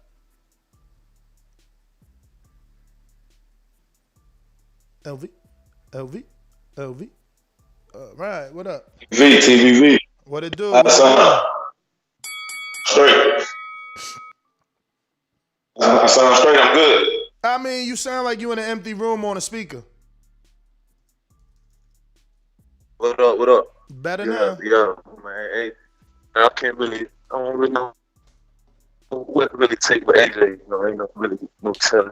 You know, I'm glad he do think Wilder gonna win, but ain't no really telling what he got going on with his prediction. You know, he really I feel like he need to just begin Eddie. You know, getting with Eddie on the phone and just tell him get that A-Rap money ready after October 9th. You know, because it's definitely going down. You know what I'm saying? We will be seeing 2-time, but him coming in at 240, man, that's kind of, you know, he did what he liked with the Andy Ruiz second fight, so I'm not really sure if he's going to get the stoppage. You know, I was expecting him to get the stoppage, but, you know, a lot of people do say we're going to see how that shin hold up. You know, he's going to be facing one of the top heavyweights, so you're going to see if Usyk shin is what people say it is. So, and if it is, I do expect it to go 12. And Steve pointed out a good point. You know, he's over there in AJ territory. You know, you're not going to get no decision win against a heavyweight champ, unified heavyweight champ in his country. So, you know, I doubt Usyk's going to pull it out. So, I do expect AJ to get it done. Hopefully, it'll be a good, entertaining fight. So, that's really just my call, man. Good show. We got Marcus Nash, who says his name isn't Marcus Nash, bruh. So, how do we do this? What do we call you? Yeah. What's poppin', my G? How it sound out there? You sound like I wish everyone sounded. Got a Shure mic right now. That's what you sound like. Man, we trying to be great, man. So we trying to, you know, we got to emulate the greats, my G. Like, we can't be up here with the speakerphone and the earbuds. Got to have your headphone. Got to have a good mic. Do a sound check. It's Mark, man. It's just Mark Nash. Okay, Mark. My mama called me Marcus. My wife called me Marcus. Ness, do not ever call me Marcus in your life. Yo, you made me feel like it wasn't Marcus. The way you made it. I'm like, nigga, but you call me Marcus like you put me on timeout. Nah, man. Let's go to Marcus Nash. I'm like, don't call me Marcus, my nigga. My bad. Mark, what up? Shout out to Mark. First of all, I want y'all to know he took the time out. No one asked him to. You know, I now I know to ask him though, but last time out, you know, he just did his own review of Border Wars. He watched it from the beginning to the end. One of his community members actually fought in it, Rolling with the Punches. Shout out to Rolling with the Punches. So, yeah, man. And he's going to feature some of our Border Wars fighters on his show, interview Tank and Sean Mission Impossible Jones. So, yeah, man, just tonight, right? I mean, it's on you. I don't know. I sent you their IGs. I don't know if you reached out, but I could set it up. I got their number. I could like hit them up and see if they're available today. If they're not available today, let me know. But you know, we gonna keep it cooking regardless, my G. But I got you. But I appreciate the opportunity, my brother. But more importantly, we gotta talk about that Border Wars. Like, Border Wars low key. Can not to be disrespectful, but can I say it? Like Border Wars has been bubbling a little bit more than the AJ fight, and that's that's it. I mean, can I keep it real for real? I mean, for me, it has, but I'm also. Nah, I'm out here, man. They fucking with it. Guys want to get in that shit, man. Wow. They want to know how to get in it. Like, they want to get beat up, Ness. Ness, they want to go get hit. They want to get beat up. Because I'm tired of hearing the motherfuckers. Am I doing too much with the language? No, I tone it down. No, but I'm tired of hearing I'm tired of hearing the guys arguing in the chat, getting on my panel, arguing. My G, you got a spot. You have a platform where I ain't gotta hear it no more. Holla at Ness. I'm gonna set it up. Y'all go up there and square it up. Cause I'm tired of hearing y'all disrupting and just saying I'll beat you up, you can beat me up. Nah, man. Baddest man hit my hand. We're gonna go old school with it. You feel me? Like baddest man hit my hand. Yo, I remember that shit. Yeah, and I'm gonna tap you.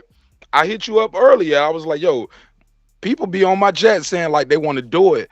And I love what you guys are doing with Border Wars. It's like it is so creative. It's needed. It's needed, man. It's like our version of like verses. You get what I'm saying? Yeah. And this.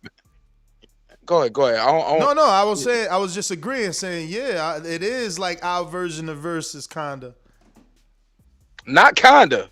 It's better than verses, man. Like when y'all brought out them gold medallions, I was like, God, the belts it looked like, y'all belt looked better than that slave belt the WBC gave out. No disrespect. Oh, man. Mauricio Suleiman, no disrespect. He my brother. He's my brother from another. I love him. He actually gave our belt a C+.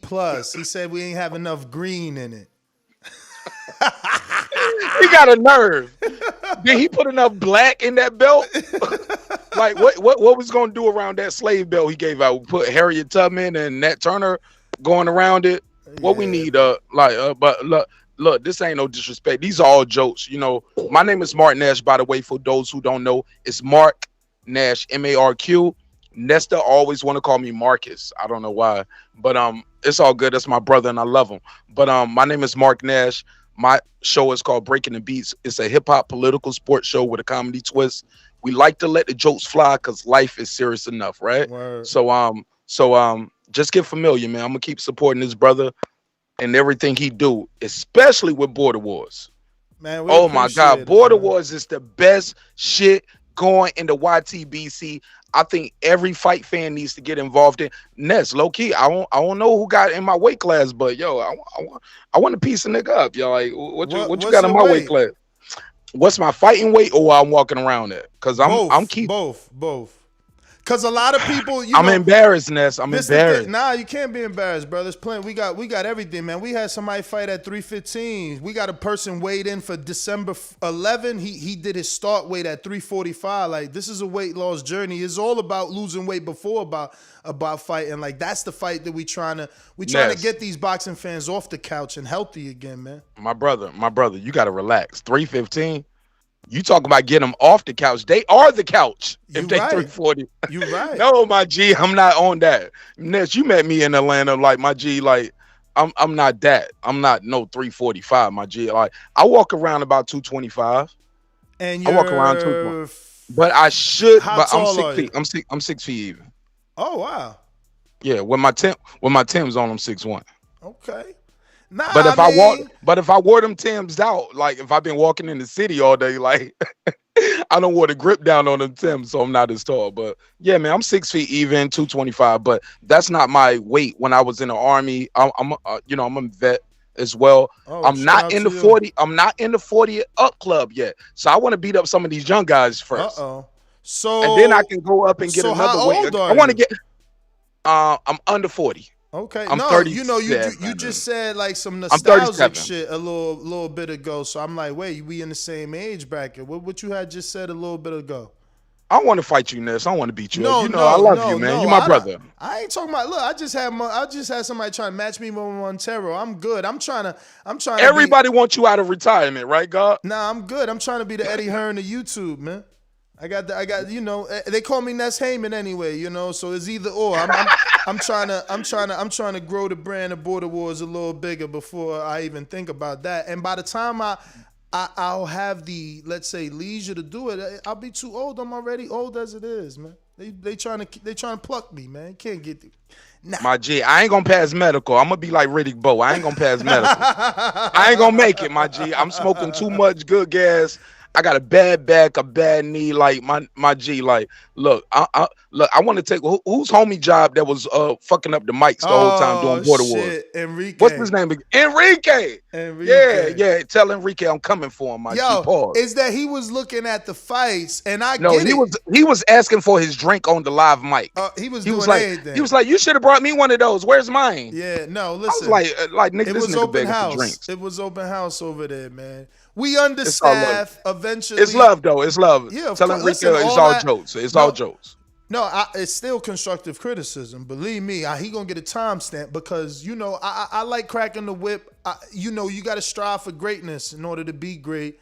And they kill me for that Ness on my live show. Watching. You never know who's watching. So like you know you just can't do those things, man, because that could be the moment that the person that was about to hire you said, "Oh no, they're unprofessional," because he ordered a drink on his live. You know what I mean? Yeah. So you just got. But certain things he was doing right. He was trying to communicate with you, far as like turn backwards, talk to that camera. That camera is looking. So I love that about it. He was like, no, make him do that. Yo, turn around. And you was like, yo, Ness. I can hear him saying, yo, Ness. And I know what it feels like to host a show. I don't know. They can't see me doing what I'm doing right here, right? I mean, they could probably see you. I could see you. You can't see me. I could see you. Okay, but they can't see me, right? I mean, they could probably see you. Don't cut it on so they could. Well, I don't give a fuck. I'm a real nigga. But look, what I'm telling you is what I saw was what was happening. Like it's me, man. And it's Mark Nash. They know I'm rocking with you. They know you, and they know when I'm over here, I'm rocking with the best. It's Nestor Gibbs, the boxing voice. You already know what he gonna do. He gonna give it up for the people, supporting the family, and I appreciate what you're doing, man, in this community. I don't care what nobody say, bro. You the only one doing this shit.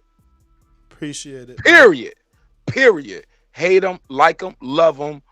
My G, you in a lane of your own. You in a league of your own. I appreciate the opportunity just to even share the airspace with you, just so my audience can know I'm rocking with the best when we over here doing this thing. And we telling the truth. We not lying to you, Ness. The shit is dope.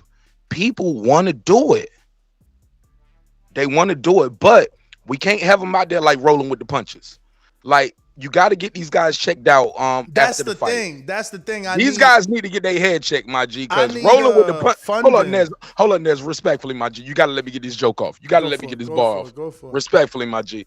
Rolling with the punches thought he was playing basketball with his knees. He put the boxing gloves on his knees like we taking a free throw. Bro, that was a sweet pea, man. You ain't hear my because you got to see. He put his hands on his knees, got to rest twice. Old boy thought he had him though, didn't he? He thought he had him. No.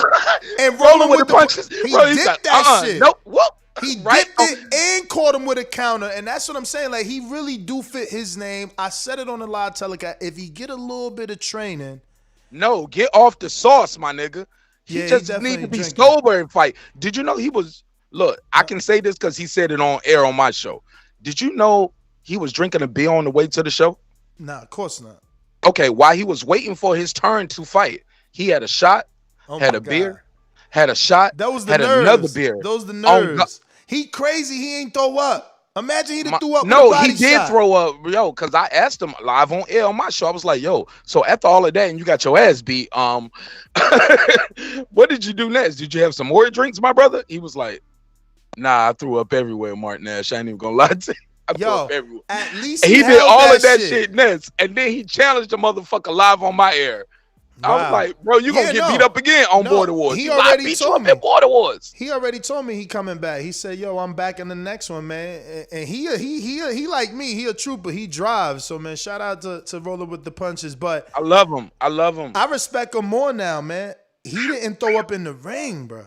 Like, that's crazy, man. To fight. It could have happened. It could have happened. Yeah, it could have happened. About it. Hell yeah, it could have happened. I remember Danny Alvarez from Vegas. He fought Machine Gun Matt Garcia in Texas, and after the fight, he threw up a lot. Like he couldn't stop throwing up. But nothing happened in the ring though. We ain't had those problems yet, right? Nah. Thank God. That's Hey, look, let me ask you wasn't something that a though. Galata Like, fight though? A Galata. who checks these guys out? Because somebody had their family there. Because I was watching Border Wars. Border Wars, yes, it is for the love. It's for bragging rights, right? You get a beautiful belt, like the gold medallions, my G. Like, I want one. Look, I want one of them Border Wars IBO medallions to put on my links right here. You know what I'm saying? like, who gonna fuck with the guard, my nigga? Like, who? I gotta lose some weight though. Let's be clear. I gotta pass medical. I can't be out here looking like Evander, my G. I can't be out here looking like Evander or Tito Ortiz, my G. Like, not my sport. What I talk about. But I was truly disappointed at a lot of the guys in this. I know I'm rambling, but I appreciate your time and your energy. Nah, you good. Yo, I'm just a little disappointed. I don't know if you guys. I heard you guys brush on it, but I definitely want to elaborate more on it. On what? Even for the winners, guys was doing moves that weren't boxing moves. Yeah, man. No, well, this you can see me, right? They can't see me, but you can see me, right? I see you. But listen, Nez, what is this? What is that? These niggas are banging hammers and nails. They was doing the Conor McGregor. We had a lot of kickboxers that are trying to make that transition, so they're working on their stand-up game, and this is them attempting to do it under the lights before they actually go either to a pro boxing fight or amateur boxing fight that'll go on their books. So that guy Avery, kickboxer. The guy Jason Wilson that Keem fought, kickboxer. Avery is the one that obviously rolling with the punches for. And there's another kickboxer. Last season we had one too. He was at 140. The trainer Bensky, if I'm pronouncing his name correctly, he brings a lot of. He's a kickboxing trainer, so he makes his fighters, not makes them, but he wants them to join Border Wars to get their stand-up game right. So yeah, Avery did some hammer fist. You heard me on the telecast. Listen, I heard you. Shout out to Doomy. It's just a million. Listen, when you go to a real fight, there's a ref in the ring, and there's two other refs ringside. One just to be your count, so that the ref in the ring don't got to start the count again. He got to look over and keep up with the count for when the guy actually hit. So I saw that. We understaffed, man. So you know, I saw y'all was using cigarette lighters and blunt grinders. What?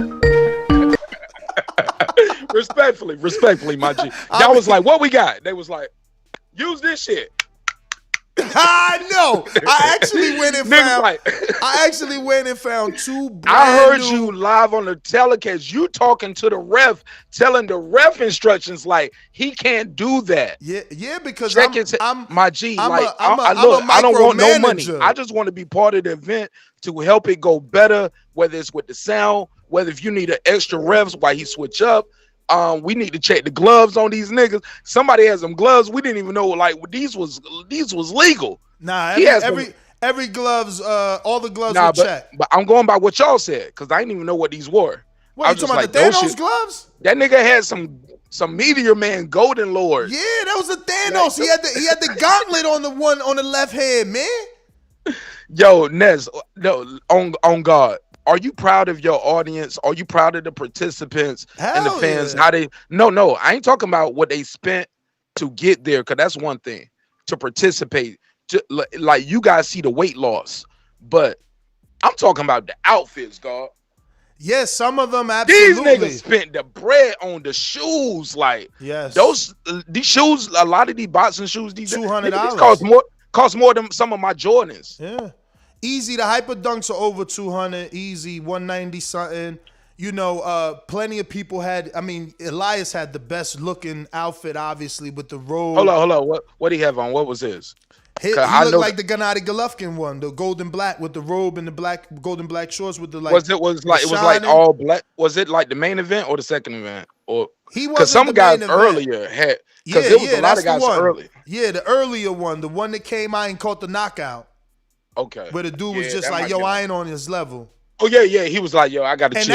That dude. And then, he hugged him and everything. He's like, thanks for not embarrassing me in front of my family. Yeah. He held his hand up. That guy is an MMA fighter. So you see, I remember you said that because he wants can't to make do the something transition. pro, right? Yeah, he wants to. He can't go to the amateurs and have amateur boxing fights because he's already a pro MMA fighter.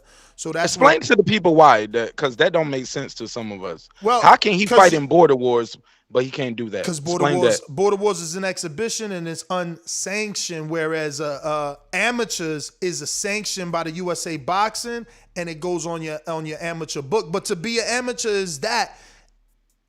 For USA Boxing, they don't consider a pro MMA fighter an amateur, even though it's a different sport. So he can't go back and get that experience.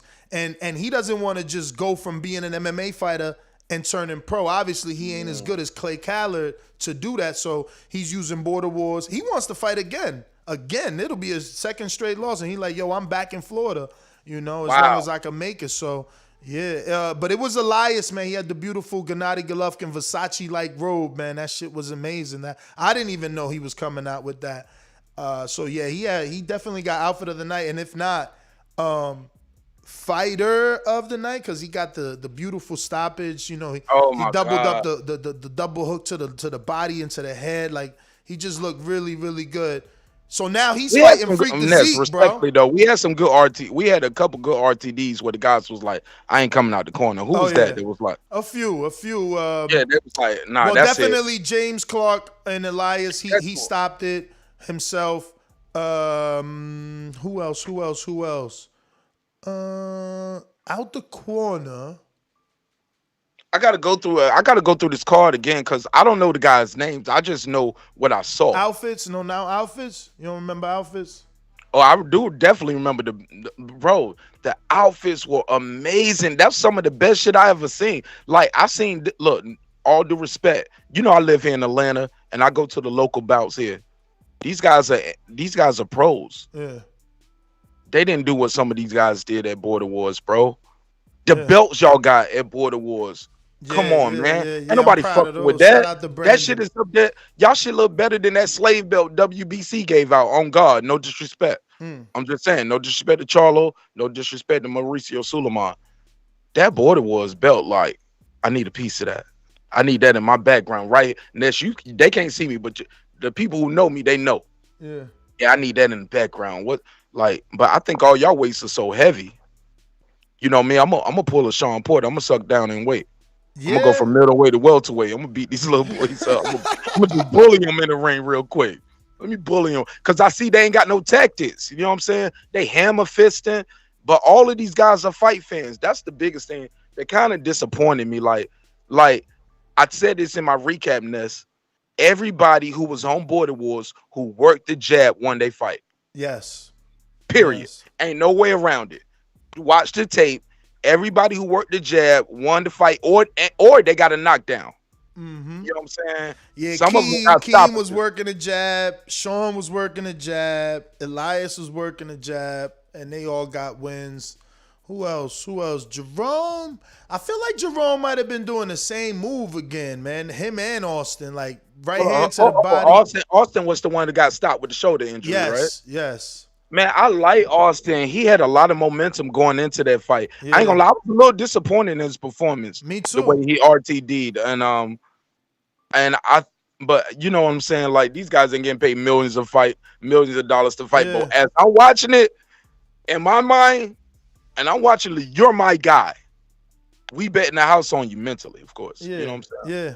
But like, damn, man. But these guys are warriors, and I give them credit because I don't know what it feel like to be on that pressure, on that level. Because keep in mind, they can say what they want to. It's YouTube, is what. My nigga, we all seeing this shit. Mm-hmm. Nigga, we simulcasting. We showing this shit. Don't get slept. Don't get slept now. Don't be talking all that shit for 6 to 8 weeks at the weigh-in to get slept. And he did talk a little shit. I did my recap. We played his tough talk. Yeah. Joe, man. Damn, man. What's the big homie name? Jay? I was about to call him Smoking Joe, but he's Newport Joe right now. Those are Newports. Marlboro 100s. My nigga, what happened to your lungs, God? Like, it was all bad for the G's, man. Like, that nigga was looking at the ref like, help me up. Yo, people was mad. He loved my 2-year-old asking me for the juicy cup, like, pick me up. I'm like, nah. And I was mad because the referee, I Picked him fuck with, up. Referee what's that, picked him Doomsy, up. right? That was Doomsy, right? Yeah, Doomsy. Okay, Doomsy, the first time he did it, the other times he made him lift his big ass up out the corner, like, pick you, them big titties, and that tire up out by yourself. You know what I'm saying? But the first time, he lifted him up. And I was like, oh, man, you helping him get the juicy cup, Doomsy. This Martin Nash talking to you. And I love you because you're my brother. You know what I'm saying? We ain't met like that, but I'm a fan, right? So I'm going to keep it real with you, though. But respectfully, of course, right, Ness? Yeah. You know what I'm saying? You know what I'm saying? But I'm telling you, this is my live recap. I'm just telling you a little nitpicks of it, how we gave it up on the show. But we love what y'all doing over here. I was disappointed. Ness, can you tell us what the fuck happened? We did start like an hour and a half. Oh, yeah. I don't know. I heard your recap, and I guess you never heard it. Bro, the power went out. Once we turned down. No, it cut off again during the show. It started late. Yeah. Okay, late, so the and reason once it got going, it stopped again. Well, I think that the reason y'all felt it started late is because they're on Mountain Time or Central Time, so it was already an hour back Eastern, and I scheduled it here Eastern, but we obviously started on Central, so it was different, I guess. And they were not ready, brother. Believe me, I literally was on Adrian in the Future Man, like, bruh. It's 4:35. You sure we still going live at 5? Nah, 5:15. All right, it's about to be 5:15. I was on it. Believe me, that's not what I wanted. But it's show business, man, and I hate show. Like I literally stopped getting guests whenever I don't have a producer to schedule. I don't want guests because it's show business. They might not show up. Get it. They might not know how to work the headphones or work the sky. It's like, I don't want to deal with that. You trust yourself. Yeah. Like I need to be just enough. If I can do it, I'm good. If nothing else work, I know I got to be there. Right? Yeah, I get it, my G. Same thing, my brother. And I just want to tell everybody out there who's watching, man, this brother right here, man, I've been watching you before you was the boxing face, when you was really just the boxing voice, my brother. And I remember calling in your show. And I was one of those guys that I had the trembly voice and I was nervous. And he was like, man, just talk like how we just talking at the barbershop. I never forgot that. And I was like, yo, be your true, authentic self. Talk to him like he's standing right here, Martin Nash. And I never look back. So I just want the people in the chat to know when I say these things, it's not no disrespect to Doomsy or nothing. I'm just having fun with the brothers because I love them. I know I'm going to see them at the fights. I'm going to be at the weigh-in. You know what I'm saying? And I'm going to see them again, like I seen them before. So I just want to keep that same energy and show them love and respect, but also be critical and give them my critique and also not it's just needed, talk that shit. Yeah, but also put your money behind it. Send the cash app, send the super chat, but also cover the event. You got over 1,000 subscribers on YouTube, hit the share button. Don't keep telling you my brother and you got love for me and you don't hit that share button, my G. Like that, like, you know what I'm saying? Leave a comment. That takes 30 seconds to click like, 30 seconds, YouTube counts a view, and you can just put an emoji, put a thumbs up. Shit, like you can click thumbs down if you don't even like the title. Wow. But interact with the video. Like that helps us, man. And it helps with the visibility of the show. I can't express that enough. I learned that term from you exactly, my brother. I can't lie. You know what I'm saying? So I'm out here just trying to grind, do my thing, and I'm trying to emulate the greats. But my brother, that event, fire. Even with the hiccups, like it's like our version of Versus. Like I said before, those guys put on those uniforms. Look, was dope. I ain't gonna lie. I wish the ring walks were longer though. Somebody milked that ring walk though. I can't remember. I think he was the one who packed out the house. What's his name? Chino. Oh my God. Hell yeah. We was like, yo, where's Chino at? Chino, that nigga, yo, I fuck with Chino, my G. I can't cap. No cap. No Dr. Seuss big cap red happen, my G. Chino is that nigga, bro. He's nice. Yeah. But even still, he got things he can work on. You know what I'm saying? You think he's ready for Sean, who fought Smoke Him Out Jay? You gotta relax. Oh wow. You gotta relax, my G. So you think Sean is too much for him? I think it'll be a good event. I would love to see how they pack it out. You know what I'm saying? Because I think at this point they both have, because at this point in Border Wars, you go back and look at the old Border Wars that you missed. Mm-hmm. You get what I'm saying? Yeah. And you want to see some of these guys again. Man, you see these guys getting better, man. Like these guys, like if they would have started earlier, like these guys could have been on the flyer, like the guys we're looking at now. Like I agree. who knows what God had for him. Like, you know what I'm saying? But everything happened for a reason. And I don't want nobody looking backwards. I love the fact these brothers looking forward, getting off that fucking couch. Like that shit is inspiring to me. Like, it's to the point, like my G, I don't know if should I show them every day or should I just keep stacking the footage and just do a build up, you know, I'm just drop the footage on them. But my G, I got the treadmill, I got the heavy bag in there, and I'm like, I'm getting ready for this. I'm getting ready for these drop niggas. It every day. Drop it every day. But I remember Do it vlog style. when you first dropped Doomsday way back before he was on the show. Y'all was showing footage of him when he was sending footage of him hitting the bag. You remember that? Yeah. That's what I said. Drop it every day. I've been around since style. then, my G. Do it vlog style. It's always better because you'll pick up more people to follow that story, and everybody loves a weight loss story, man. Everybody loves that. But then I gotta stick to it though. What? Yeah, I gotta stick to it because now they're gonna be like, let's do some treadmill talk, Martinez. I'm like, don't motivate me, bitch. I'm okay. I got a daughter. She motivates me enough. Don't be up here. Let's get on the treadmill together. No, you go walk by yourself. I'm gonna do my show tonight. I got thumbnails to make. Like the pressure be intense. It's sticking in. Oh, you talking about your lady wanting to work out with you? No, I'm talking about the audience. Like they gonna be on my ass. Pause. Like they're gonna be like, let's go again. Cause I had the shit I was gonna do called treadmill talk, and I ain't like the way the audio sound when I bought the treadmill and me just walking and talking to people. I was like, you ain't have a mic. Doing that. You ain't have a mic. You sounded too exerted. Ness, I tried the speakerphone. I tried the headset. I tried the Bluetooth. The only thing I didn't try is just bringing the laptop up and plugging in, you know, the mic into a laptop. But I want to do that treadmill talk. I really want to do it. Like, where we can just walk. Like, you can walk around the neighborhood. I walk on the treadmill, but we'll just talk. And we'll walk. Let's do 2 miles together. You know what I'm saying? Yeah. You know what I'm saying? Yeah, I gotta start walking again, bro. You got a treadmill? You got a treadmill at your crib? Nah. It's too beautiful to be in the house over here. But I need to get out and start walking again. I stopped. I haven't done anything since like March, man.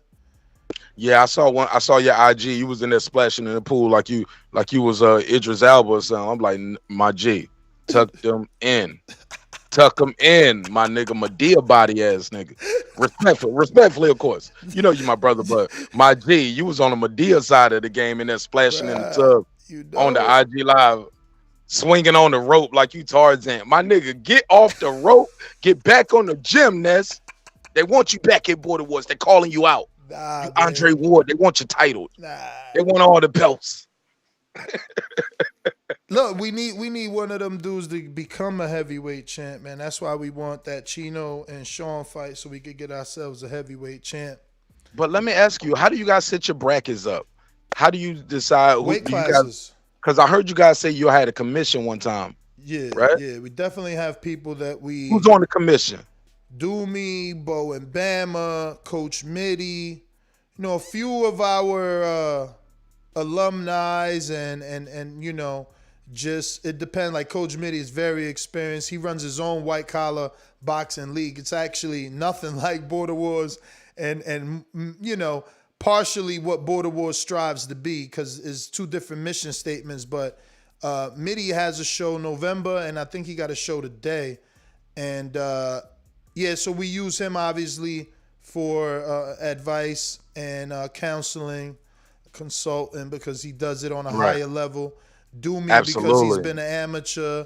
You know, Adrian obviously another coach. Even J-Mac and JT. We just a lot of our community members. To be honest with you, go ahead. I'm gonna write this down. A small circle of them that we call upon for advice and things like that. I was writing this down, but you stopped at a perfect time, so I ain't even got to write it down. How do you feel about the criticism of Doomsday? Because Doomsday, I thought he did a tremendous job as a referee. Fantastic. and then he was getting out the ring, taking the ref shirt off, going back in there, helping fighters. Correct? Yeah, he trains and sometimes corners. Again, Amazing. that's what people got to understand. We're Ness, wearing many hats. Respectfully, let me get this off, because some people don't. They ain't built for this. They can't challenge you this way. And they was like me on my first call. But I'm doing this out of love and respect, and I'm asking the questions that people ask me on my show. Yeah, for sure. Right? So and this a prequel. If you got time tonight, can I send a live invite to you? Can you maybe get Doomsy or some of the winners to pull up maybe tonight? Yeah, I got Sean and Marvin who I'm letting them know that you want to do it tonight. Oh, that'd be awesome, man. So this is live, right? So Nesta Gibbs, the Boxing Voice, Border Wars. We're gonna talk to. Can we get the announcer? What's the brother name who's announcing? Info Joe. Yo, he been on the show for a minute. I remember hearing him calling in for a long time. Is it possible we can reach out to him? Mm-hmm.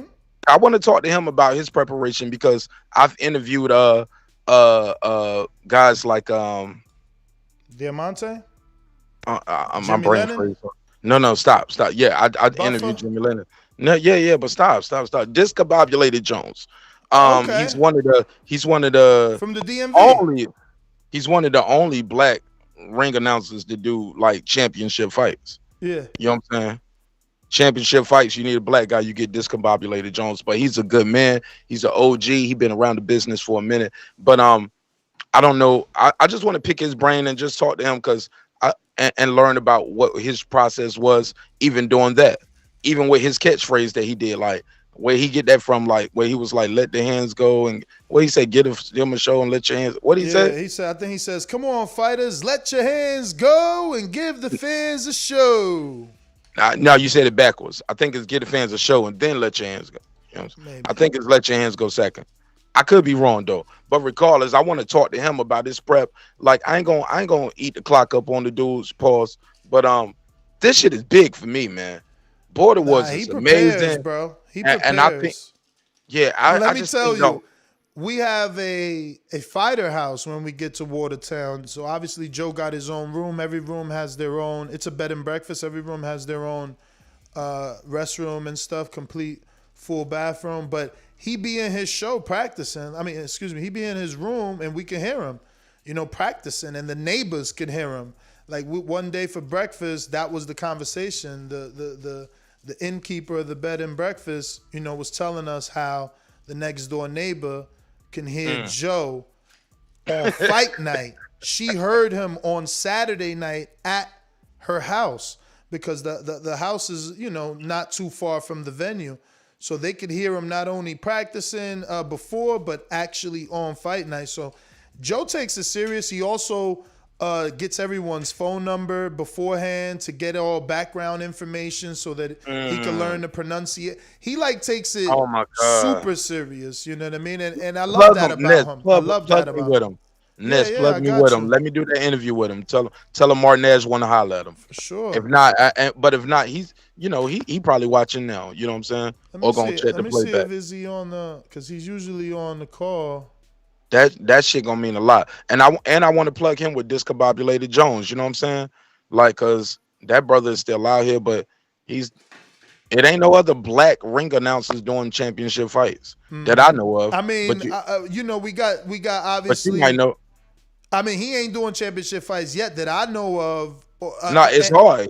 He talked to me about that. Even like I did an interview when we talked about the racial divide, like how hard it is. But what I don't want to go too beyond the pale though. I want to get back to Border Wars. I don't even want to get into that right now because that's a deeper dive, right? Mm-hmm.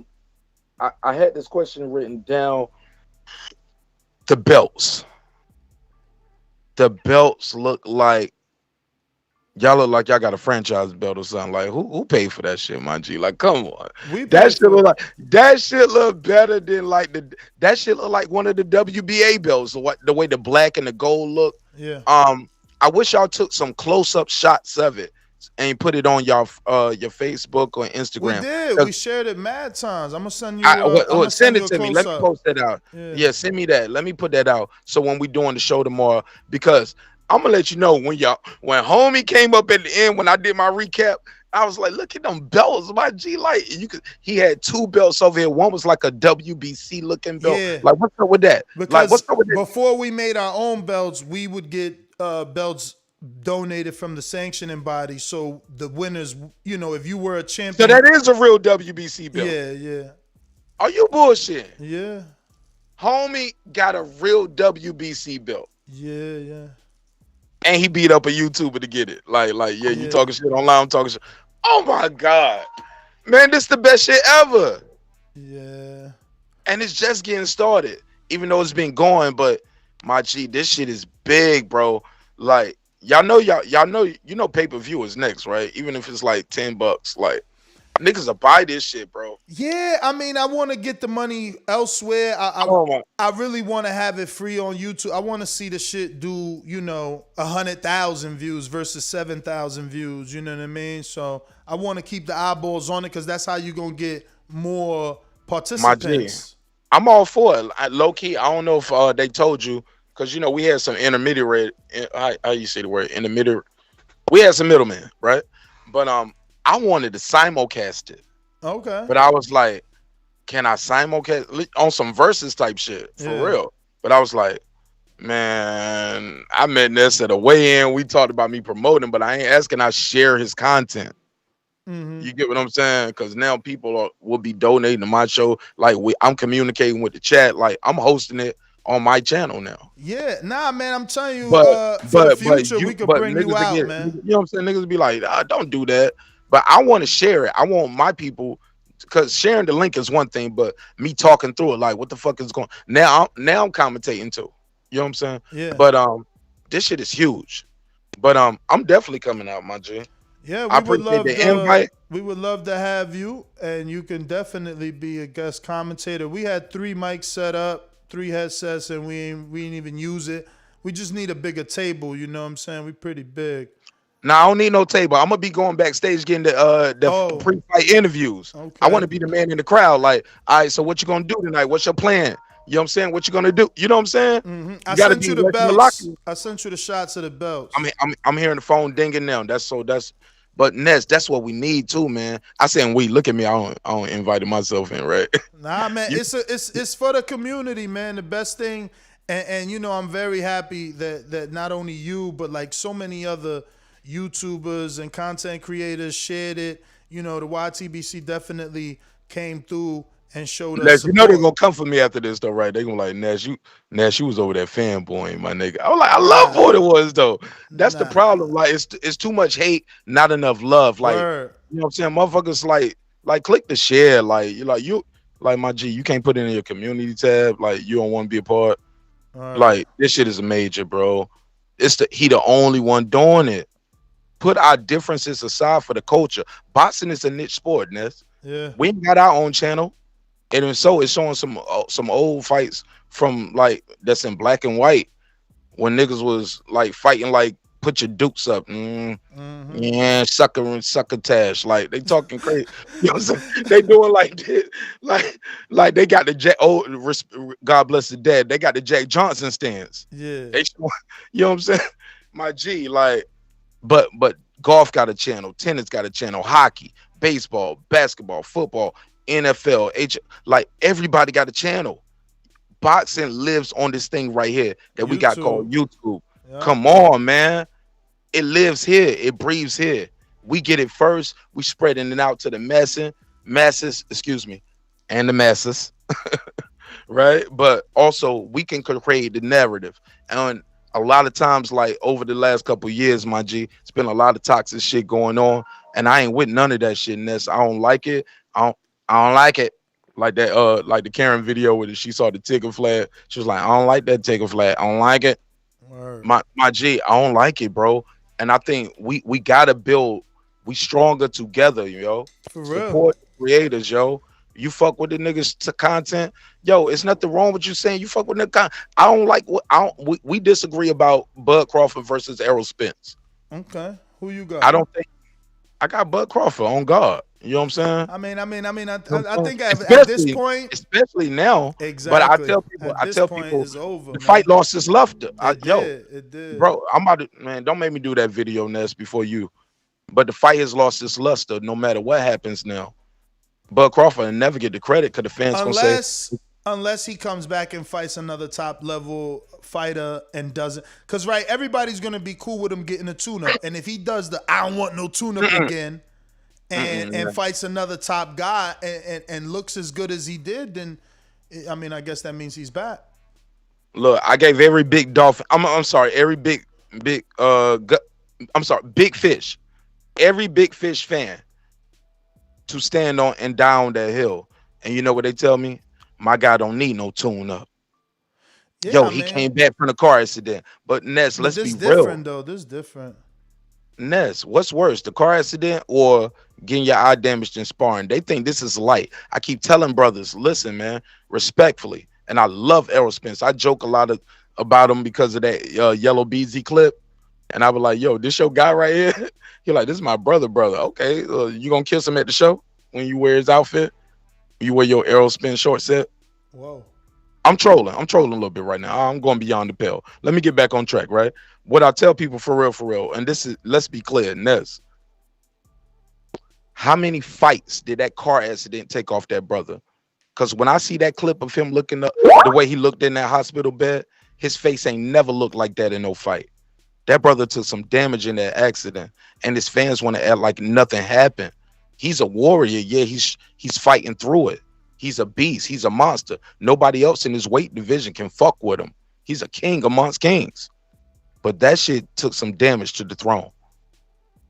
I mean, you know, period. we'll never know for sure, but and especially him coming back and beating Danny so easily. Who? Yeah, Danny Garcia, man. Nobody Danny ever beat Danny that easily. Danny Garcia ain't never took no belt off nobody at 147. No, true, but nobody ever beat him that easily either. I thought Thurman beat him very decisively. No, nothing like I that. thought fight party that night. The people at my fight party got mad because they was like, Thurman ain't even fighting no more because he know he won the fight. They was ready to go because they knew Danny Garcia had already lost the fight. Same thing when he fought Porter. That was a good fight, but everybody knew he had already lost that fight. By the time we got to 10, 11, 12, he was like, he ain't even throwing no punches. But don't let his hands go. But the fight still looked different from the Thurmans and the Sean fights. Like, but we can't act like Danny Garcia is this world beater at 147. He ain't gotta be. He ain't gotta be. But no one made him look like Earl. Earl, you act like Earl's dropped him or stopped him. It was just one-sided. What? It was listen. It was so one-sided that Danny Garcia himself didn't say he won. Now remember, Danny thought he won the Sean fight, and he thought he won the Thurman. What about fight. Herrera? What about Herrera? Because a lot of people, what's the brother name? Where they gave him that gift in Puerto Rico. I keep forgetting his name. Yeah, Mauricio Herrera. Yeah, Herrera. They try to wipe that from Danny Garcia's record too. Like that didn't happen. Guys be going life and death with people, Ness. But that's what I'm saying. And they get gifts. But that's what I'm saying. But that's what I'm saying. Not with Earl, right? Like the Mauricio Herrera fight was tight, and that's why people thought he won. Just like Porter and Thurman. No one ever thought Danny won on the Earl fight. Ness, all you talking about is somebody just doing high level sparring. You've been in these gyms. I've been in these gyms. You just dismissing. You dismissing, man. He beat a two-time 2-division champ. No. Stop that 2-division champ. Yeah, he was. He got a vacant belt. He didn't take the strap off the guy, man. Doesn't matter. Yeah, he beat Guerrero, right? Listen, like Robert Guerrero for a vacant belt. Oh, so I according respect to him. you, Listen, hold up. No. I gotta teach you something. Because now I'm gonna sound like a hater, bro. No, you ain't a hater, but I gotta teach you because if you're gonna dismiss him for being a 2-division champ, you can't call Crawford a 3-division champ. You do know he won a vacant belt from Delorme, right? Because now you're spitting in your face. You're spitting up. It's laying on your face. Correct. There you go. I mean, vacants are vacants. That's just how it go. And I get it, my G. But what happened after that? And I got to give you credit for that. And I'll humble myself on that because I had to think about it. As I said, I was like, you shouldn't have said it. Got me. but but respect. But with all due respect, Danny Garcia, because the problem that we get when we get into this debate, we always get into it where I'm one of those guys that I gotta get mad at you because you created it. Did you create that term, the Bud Avengers? Nah, that Are you wasn't the me. one that gave me that title? The Bud Avengers? Hell no. That Like might whatever have been that what it called. Intrigue from Atlanta come up with all those Like intriguing names. they got all kind of names for me and guys like me who just think Bud Crawford is everything he said he was. Period. So Ain't no way around it, Ness. you picking them for the Porter fight.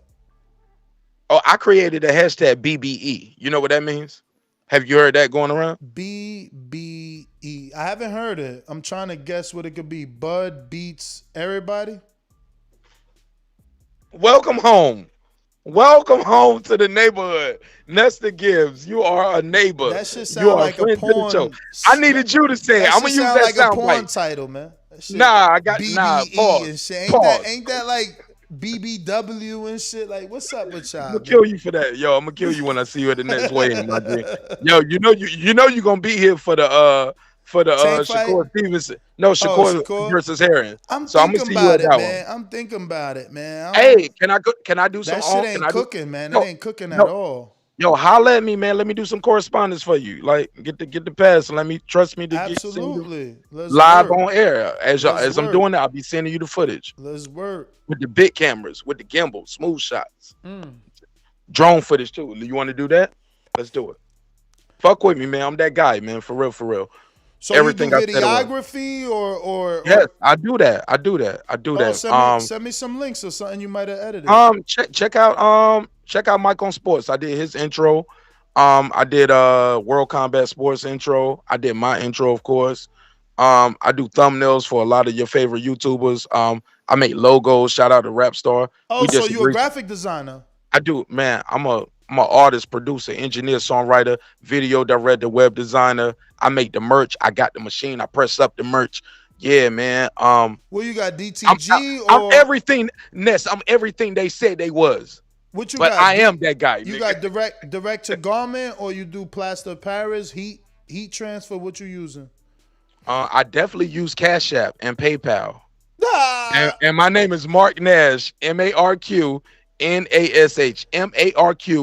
Okay, but and my the email merch, is the merch, is it? Yeah. How you getting the designs and logos on the shirt? Is it? I make them.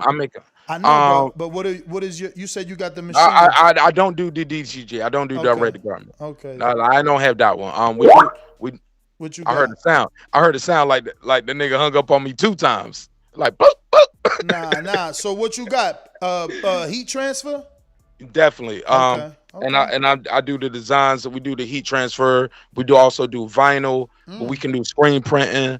But the only thing we don't got is direct to garment. But we do have a thing where we can do the embroidering, as far as like if you want to get your own hats made. But yeah, but I do all that shit right here out the mansion, my G. Nice. And I'm just trying to be great, my G. I'm trying to emulate the great. Yo, for people that don't know, I'm gonna screenshot this pic. He looks so much like Ice Cube. Who told you that? I get a lot of that. I know. They used to tell me Cisco when I was younger. You're like a version of Ice Cube and shit. Want me to make the Ice Cube face for real, for real? Let's do it for real. Oh no, I can't screen share with you over there, but I'm screen sharing your pic on your IG because I was taking a look at the thumbnails. Yeah, man, I'm out here, my G. Like, I'm just trying to be great, and I'm gonna let you know, Ness. I don't care what nobody say about you, my G. You ain't never disrespected me. All you did was show me love and respect and gave me an opportunity. Even when I was a newbie calling in, just trying to get my voice off about fights, he was like, yo, your voice shaking, baby. When I go back and I'm going to find that clip. And I was like, yo, look at me. Never been shy like that. But I was trying to just get my thoughts off. I knew I was like, I ain't got no boomerang or nothing. I gotta get it off real quick. He was like, you talking too fast, slow down. I was like, all right. But it means it's a pleasure and honor to actually work with you on this venture right here, bro, because this shit gonna sell regardless. This is Border Wars. This shit is bigger than me. It's actually bigger than you. I don't even know if you know it yet. I hope. But bro, this is This is a legacy, something you're gonna have to. I just want to be a part of it on one of these events, whether I'm fighting, whether I'm doing. I want to do them interviews backstage. Niggas want me to fight on my channel already. Like Rolling with the Punches want me to beat him up already. He was talking crazy, you know what I'm saying? But He I too told him, light for you. yeah, I told him that. He I was like, lean in bro, the motherfucker. He bro, 147. and he's short. You know what I'm saying? I think he's like He ain't that 5'7". short. He ain't I that thought he was like short. 5'7", right? I don't 5'6", know. 5'7". I don't know. I'm gonna have to ask. He ain't look that short, man. But unless you seen me, right? I'm I like, remember. you know what I'm saying? You know what I'm saying? Like, you're a little taller than me, but I don't know how I look on camera, but I ain't no little nigga. Yeah. Like I'm wide, my G. Pause. But I say that with all that to say, like, man, that ain't for me. Like, I ain't trying to fight. I don't think I'm gonna pass medical. Yo, Cause I might be. I hate. Yo, you could also pass for Styles P. Tell me they said that.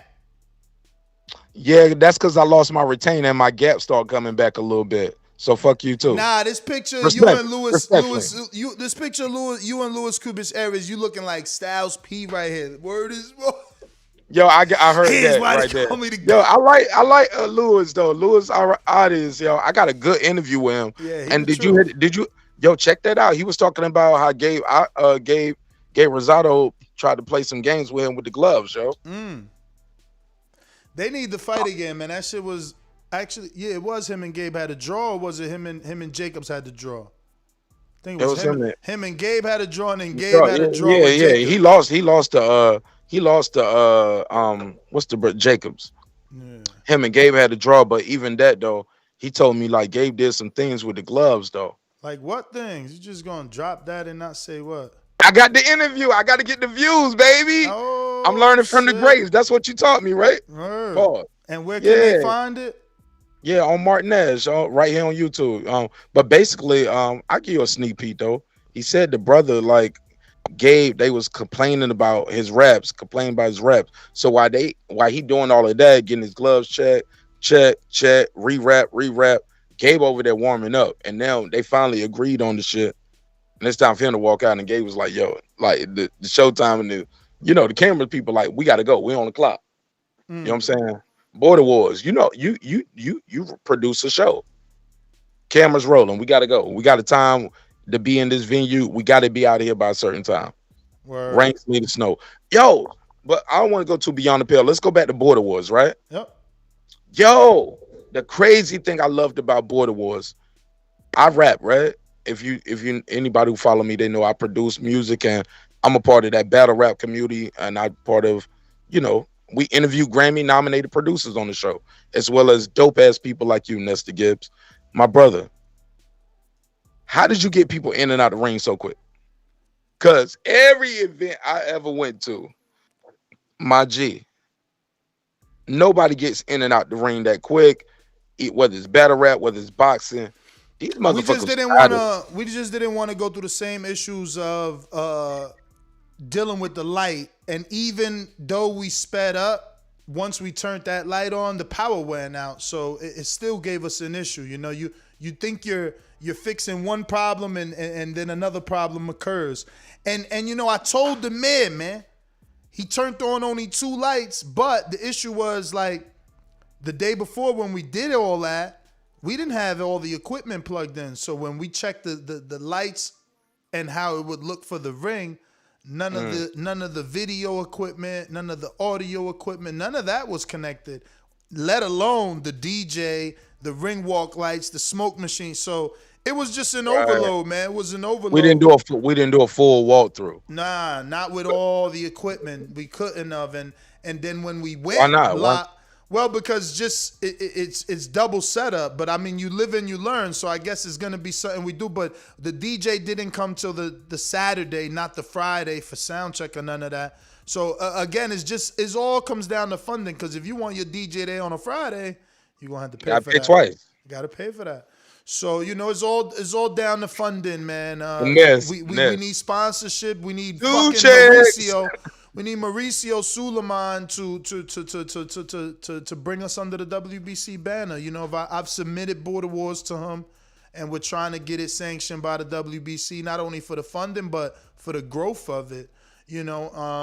But yeah, man, I'm trying to get it sponsored with numerous companies and corporations. I want Fly from the UK to Hey, bro, to sponsor us. let's go backwards a little bit. Respect. How did you get that first green belt from Mauricio Sulmula? I mean, we go back, man. Suleiman. We go back, so he knows what we're doing, and we ask for him to donate. He's giving us medallions too. It's just that IBO gives us more. Like Suleiman will give us 1 or 2 belts or 1 or 2 medallions. That's not enough for all our winners. So, but we try. That's only for the highest of the highest, right? So, gotta have a high price. We trying to, have him expand with us, but the WBC, they do a lot, and hopefully our time comes. Hey, look, speaking of them doing a lot, let me ask you this. While we on the WBC, if I may, right? I disrespectfully called it the slave belt, Ness. Some people took umbrage with that belt. We called it culture vulturing, all kind of shit. What's your take on it? I don't know if anybody ever asked you about it. I don't look at it. I don't look at it as him being a culture vulture because it's what he does for Mexicans, right? So I look at it like his attempt of being neutral. It's like, every time Canelo fights, I make a Juliacan Mexican tribe, Indian tribe belt, Why wouldn't I do something for the African American? And he done it for Earl. He made the Earl Angel belt when he came back from the accident. It was a WBC. People forget about that, right? I mean, people forget a lot. People forget about that. People forget a lot. He does commemorative belts for multiple fights. And he explained it yesterday that those are just trophies. Everything other than a silver and a WBC championship is a trophy. Diamond is a trophy. Franchise. Are we going to get on that next? Well, that's a status. That's a status. What's the difference between a trophy, a status, and a champion? For us, there is no difference. You heard me getting on him. That belt is just the confusion that he added to the division. I'm not trying to defend it. I'm just giving you his definition. He calls it a status. He called it confusion? He called it status. You called it confusion. Mm-hmm. Did you tell him that was bringing confusion? And if so, what was his response? Because the people want to hear this. Not yesterday. They want to hear somebody challenge you about you being challenged or challenging this guy, Nez. Well, You're the boxing voice. We definitely challenged them, and people definitely enjoyed the interview. I don't know that I went back into the franchise. I already had that debate. I was in Mexico. I already did that fight. I already fought that fight that's not winnable. Like, they're gonna do things that's beneficial to them, just like I am. I'm learning that. The same way I learned more about boxing by getting in the ring, I'm learning more about boxing by trying to put on shows because you gotta align yourself. Like, look, am I not aligned with the IBO? I'm aligned, just like other promoters, just like fucking Bob is aligned with the WBO and Al. But you want, but Nez, you wouldn't fix a fight though, right? Are you beyond approach? Are you telling me you will fix a fight? I'm not saying because you align with the IBO and they like the way this fighter looks. I'm not saying and he has to face. Hold on, Ness. Let me cook this bird. Let me set the table. The fans want to hear this. You know where I'm going with it, right? Nope. Don't know. You don't? Nope. Okay. Well, I digress then. But where you was going? Go for it. I want to see it. I want to hear it now. Because you literally just said you are what with the IBO? Aligned. Say it again. What does alignment mean with somebody? Like, it's a partnership. We're in a partnership. You know what I'm saying? A mutual beneficial partnership. One hand washes the other is how I look at it. What the fuck is going on with this? Somebody say it might be like IBO is like I'm the boss over you. Nah. You get what I'm saying, Ness? Nah, because I'm paraphrasing now. No, Ness, I hear it's you. all for I hear you, but respectfully. they would need an example of that. Ness, I'm just saying, I took me a minute to come up with that acronym real quick. Let me get my bars off. That was a good freestyle. I'm the boss over you, Ness. Like, you align with me. I like the way this guy looks. He's marketable. Let's promote him. He needs to be the face on the Border War poster on some Ryan Garcia model shit. Like, but if that doesn't, you fix the fight. You guys pick the refs. You guys pick the judges. Like, you are Ness. You the boss, and you align with the IBO. Yeah, that's what they but want. I still got a mission statement. You know what I'm saying? Like in our ecosystem, there's only one belt. One face, one name, one champion per division. So and it's one boss on some UFC shit. You Dana White. Yeah. And just because I'm aligned with them doesn't mean that I'm gonna change my beliefs or my mission statement and what Border Wars is. You know, Border Wars is definitely never gonna make any of the political mistakes that real boxing makes. I mean, just speaking out loud, like there's a heavyweight that people thought I wouldn't let fight again. And I'm like, I'm not going to let any personal issues get in between Can we say his name? Another Rel. People thought I wasn't going to let Rel fight. I'm like, I'm not going to let any personal issues between me and Rel get in the way of Sean or another person winning the world title. You know what I'm saying? And that goes for co-hosts, people I work with. Like, bro, I'm mad today. That shit is done tomorrow. I smoke weed. Ain't nobody got time to be mad. You know what I'm saying? Nobody got time to be mad unless it's over money. Now we're just different. Right. And you got a daughter. Like they soften you up in life every morning. Like you see that, you see your reflection in your daughter's eyes, and it's just like, man, fuck y'all niggas, man. Like, let that shit go. Whatever it is, if we can fix it, let's fix it. If not, let's move forward. Like I cannot exist to you. Block me, unsubscribe, go about your life, right? Yep. Yeah, that's how I feel about that shit, my brother. Respect. But Doomsy, some people say he did a couple early stoppages. How do you feel about that criticism of Doomsy? Nah, man. I mean, oh shit, Beebs here. It's obviously different watching it on television, man. When you think about like Bishop, I want Bishop to watch that fight. I want him to talk to his wife and his children that were ringside. I heard his head hit the canvas the second time a 48-year-old got knocked down in the same round. Doomy did a fantastic job. Listen, he was 48? He was 48, champ.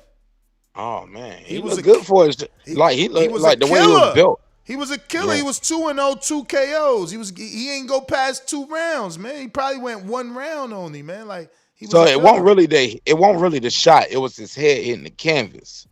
Like, cause you sitting there and you got I think that the shot obviously put him down, but him hitting his head on the canvas made it worse because when he got up, he tried that Roy Jones right hook. And for a dude that since the beginning of him coming through the Border Wars doors, we've been saying how accurate he is, how sharp he is, and you miss such a wide shot. It just looked like he wasn't there. And he didn't argue. I ain't seen no arguing him. I'd have been fucking pushing Doomy. I'd have went Zab Judah if that's how I felt. But no. Let's not do that, Ness. Because what you do that. No, I'm gonna tell you, respect, my G. Because you don't want to set that precedence of people saying, like, let's start acting crazy. Because I thought he showed candor, showed respect for the event. He respected the judge's decision. He respected Doomsy because he knows Doomsy from the show. Like, don't do that, Ness. Please don't do that. So you saying... No. You feel he kept his feelings to himself or his emotions to himself? However he feel, he cannot do that at Border Wars. Because Border Wars ain't about that. I'd have got mad. Fuck that. I know you would have, but they ain't saying that's the right thing to do. Your daughter, your kids. That's more sportsmanship. Like, how many people took loss? I'd rather you tell me how you feel right there. Don't wait. Fuck that's whack to go home and then say how you felt. Hell no, that's corny. Fuck that. I'm gonna tell you the real shit. I'm gonna tell you the real shit. How many people took losses that night? Took their losses like a man. What, you gonna be the one to be complaining? Yep. You want to push and fight Doomsy? Yeah. Especially if I don't feel I lost. Especially can't put your hands on the referee. Come on, Ness. You can't advocate for that. That's wild. You can't advocate for that. I'm not saying who is this? Who is this talking that real shit? Who is this? That's Joe Habib. You Thank can't you, put brother. your hands on a referee, man. Mark, you get disqualified. Mark, We'll click that suspend link. you, man. Mark, click that link in your IG. All right. That's where I On my draw the phone. line, man. You want me to do it on the phone You and can't touch Doomsy. or am You I can't sharing put your something on hands the screen? Doomsy. He's royalty. Yeah. Do it off your studio computer, obviously. It's so you can switch Skypes. You on the wrong Skype. Let me go out to real quick. I got JP Long Beach. Long Beach in the house. Yeah. Oh man, it ain't shit. Enjoying the conversation. You and brother Mark Nash. Good to make that brother's acquaintance. You doing well out here, bro. I'm liking the commentary. Yeah, though, but Border Wars, man, I've been there since like Border Wars 1. Been a part, not a part, but like just been there. So I've been able to see it grow to where it was in Info Joe backyard. We was barbecuing to where it is now, where we ain't even looking for gyms at this point, only venues. Next it's arenas, then it's stadiums, right? But yeah, though, Ness, it's amazing. You and I have had some kind of intimate conversations in the past about God and stuff like that. I just want you to sometimes, man, make sure you take a step back because I see you big homie now. Never. Oh, you big homie now, my nigga. Look at it. Never. You big homie TVV now. Like, you got the youngins coming up aspiring to be you. Aspiring to get in your position, my nigga. So make sure you take a step back to smell the roses and, enjoy the road, because a lot of times in life, we'll be living it so hard trying to get to the next level, you will forget you already have everything you ever asked for. So make sure you take a step back and enjoy it some. But, Border Wars, fantastic, man. We created some stars now, and, it's fun to watch, man, and be a part of the community. I encourage anybody who's out there, you on the fence, definitely get involved, be a part of it. If it wasn't for my lack of knowing, I couldn't commit to multiple. See, my juices is flowing. I want to smoke, man. So I want to talk shit, all of that. I want to fight, love to fight. But I don't want to put you, and I'll tell everybody this. If you know you ain't going to be able to commit, consider that. Don't just come out here for one fight. You got obligations at home. Wifey ain't like, you can't really be getting away like that. My wife gonna say, God damn, these is baby vacations. You doing all this. Can we go to Jamaica? Can we go to Cancun? I got to deal with that. Honestly, is what's going to be my issue. So I know I could get to one, maybe two, but I can't, fully fulfill an obligation. So that's the only thing holding me back. I want my heavyweight title, of course, but that's the thing. And also, I don't think I'm gonna, and also if you ain't gonna train like that, don't put yourself in a position to be making these goofball ass excuses some of these niggas be out here making. You know what I'm saying? I don't want to have any excuses. So that's why I don't say anything. And I let the guys who are willing to make that commitment and the sacrifice, and their families are making that sacrifice with them, hats off to them. And, and I just sit back and be a fan. But, that's all I got, though, brother. I'm just listening. All right, brother. Thank you for calling in. We got a Cash App here that says, and I don't believe, yes, I don't know if I can believe this, but anyway, he says, and this is Nathan Anthony Matthews, says, AJ lands and hurts Usyk, he will jump on him. I don't know. Every time he jumps on somebody, he doesn't really get the job done. Pulev, Vlad, it cost him. He had to, regroup, take a couple rounds off, or slow down a bit, and let some of that, energy come back to him. But Beebs, what's up, man? What's going on? What you I heard think you about talking this morning about goatees and hugging and kissing and stuff? You looking for every little angle, ain't you? Listen, why is I don't like that hugging and kissing shit exactly, either. Bro. Why is he being so friendly? Like I don't like that. I don't like he that. got too much respect for Usyk. He's always had respect for Usyk, but the weigh-in showed it. Like, you know, he's always called him a good boxer and impressed with his accolades, but it's just like, yo, you're the king of the jungle right now. You're the lion. Like, you can't let this guy think he's on your level. You know. Yeah, that's just his demeanor, though. He's always handshaking He's and the hugging nice people. guy. He's the nice guy. He You got to know? get rid of that shit, bro. And we're just not used to seeing it over on this side of the pond. People hugging and kissing and stuff at weigh-ins, but that's who he is, bro. That's who he is. But I think what he's about gonna, that size advantage, right? Like, wow, man. Yeah, I think he's Usyk's gonna take too Usyk small. out, man. Yeah, he's too small. He's gonna take him out. I think he does get the job done. So I think what he's learned how to do is pace himself a little bit, fight a little bit more relaxed, and not really try to empty out the clip too early. So it's a similar situation with Vladimir Klitschko after he got stopped a few times. He started to slow the pace of the fight down and not go all out. So I think these guys learn how to pick and choose their spots, and they figure out when to go in for the kill. So I still think he's a good finisher, but I think he's more calculated now, and I don't think that's a bad thing at all, to be honest. For sure. We got some callers here. Let me go out to King, born in Brooklyn. What up? When you see old dirty bastard form a position like that, then you know that I'm getting ready to bust your.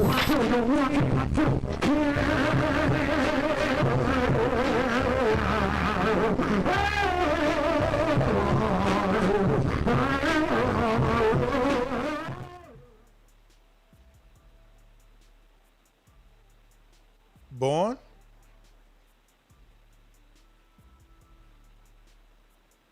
Damn, did I get the wrong number here? No, that's definitely you. All right, moving on. James in San Antonio, what up?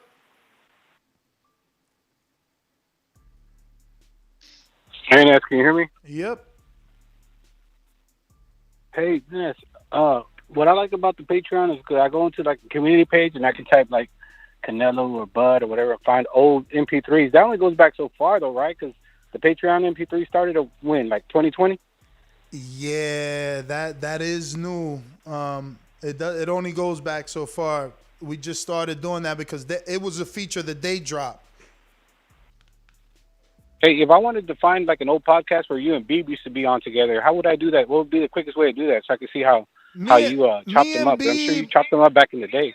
Me and Beeb would be on iTunes if you go back on iTunes, or you could go back on Stitcher, TuneIn, Blog Talk, all those places that have our old episodes. Yeah. Okay, what year was that? Ooh, Beeb probably after 2013 to like what, 15, Beeb? 14? 2012 to 2016 were the golden years of the boxing voice. Damn. All right, I'm gonna check that out. I bet you were crazy with him back in the day than you are now, Nance. When I listened to it, I bet you were coming at him. If we were still that way now, we'd probably be in an insane asylum at this point. I couldn't take B back then, man. He would purposely trigger me, man. I had to learn the ways of the Buddhas.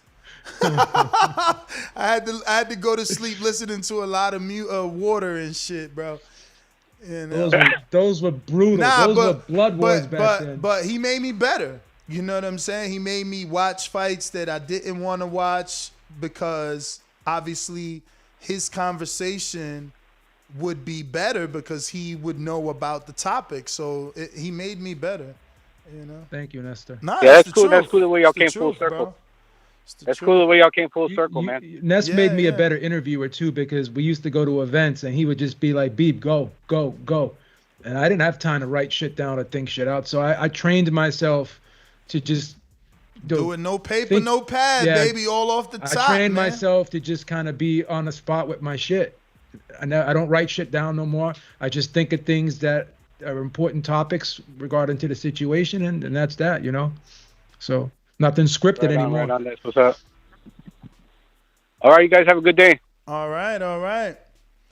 Well, thank you for calling in. I got Big Nick in the UK. What up?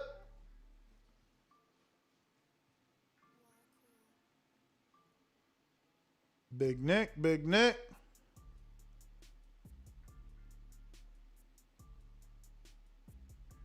All right. So, Natural Wiz in Hamilton, Canada. What up?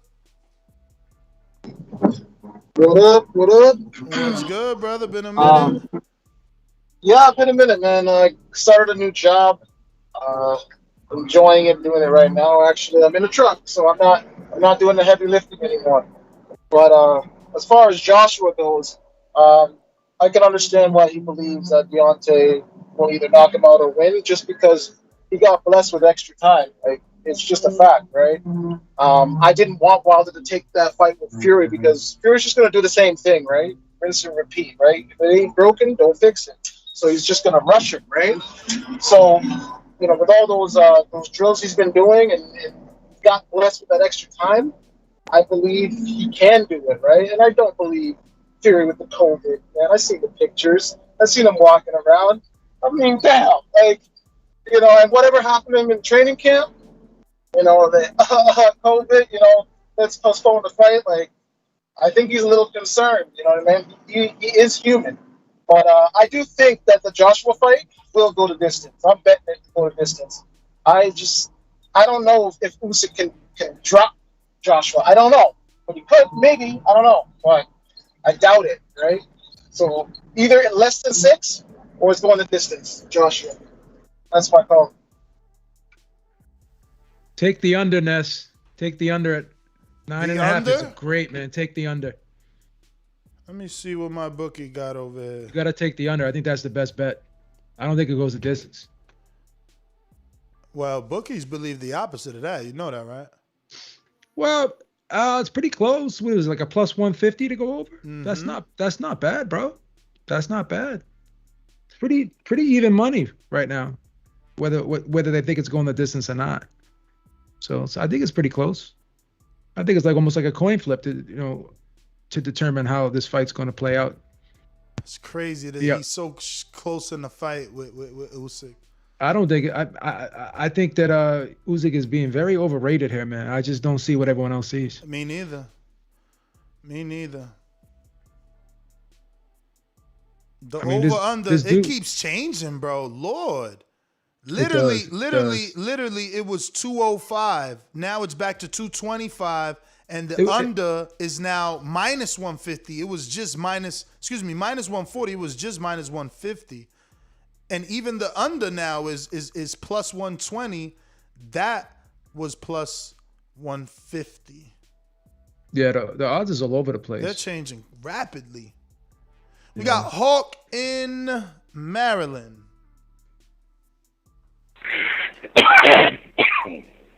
Hey, what's up, CBV? What How you doing, Ness? D? What's going on, brother? You got boys working? Hey, too much. You got working, putting it in, getting it. Did you, Ness, did you know that Joshua and Usyk yesterday at the press conference, Usyk was dressed like the Joker. Yeah, you notice he had the whole Joker outfit on? Yeah, I got it in the thumbnail. Yeah, that damn Tyson Fury used to do stuff like that. So yeah, I think that's pretty entertaining. But I'm gonna go with Joshua. I got Joshua winning. He looked pretty. Joshua looked right. Joshua looked ready. Usyk looked pretty good too. But with him being 220, I don't know if he's gonna be able to move like he was moving when he was cruiserweight or whatever he was. I don't think he's gonna be able to move like that against Joshua. But we'll see. But I'm gonna go with Joshua. I think it's gonna go the distance. I think we're gonna stretch this one out. But who else will be? Who else was the Sean Porter joint? Sean Porter and Terrence Crawford. I think if Sean Porter could come in and put that pressure that he does on him, but if Sean Porter tries to box Terrence Crawford like he does that boxing every once in a while, he's gonna end up like Kell Brook. He's gonna get knocked out.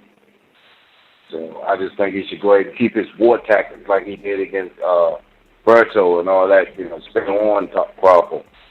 But if he's going to try to box with Crawford, I don't think that's going to pan out too good for him. So, but that's my call, Ness, and you have a great show, brother. I'll be paying attention. All right, brother. Thank you for calling in. You are the last caller. We're going to go ahead and wrap it up. NestGTO, Instagram, and Twitter. Catch us on the next one right here on youtube.com/The Boxing Voice. All right. Catch me at Ringside Reporter Live here on YouTube, 6 p.m. Eastern Time every Sunday. And check me out on Twitter, JHabib1, Facebook, Joe Habib, and Instagram, Joe Habib as well. Hey, you had Montero on, huh, this morning? Yeah. I wanted to get him on, man. He had an amateur fight, won the WBC belt. You know, we do border you see wars. that? So. I'm glad. I wish I was on when he was on, man. Yeah. I love Mike Montero. He's a cool dude, man. Yeah, man. Dude did he got a fucking legit amateur fight in. So shout out to him. Did you invite him to Border Wars, or is he? I didn't invite him. You know, I don't know. I mean, you know, I don't know if he come. You know, so I don't know. Yeah, he's cool, man. I'll get my producer to invite him, so I don't have to suffer the rejection if he says no. He'll come on. Yeah, I mean, it's a commitment. You know, Border Wars is different states. It's not, you know. He travels. Yeah. He travels. He been to Florida. He been to New York. You know, he been around. So we'll see. Well, all right, ladies and gents, catch us on the next one. Peace.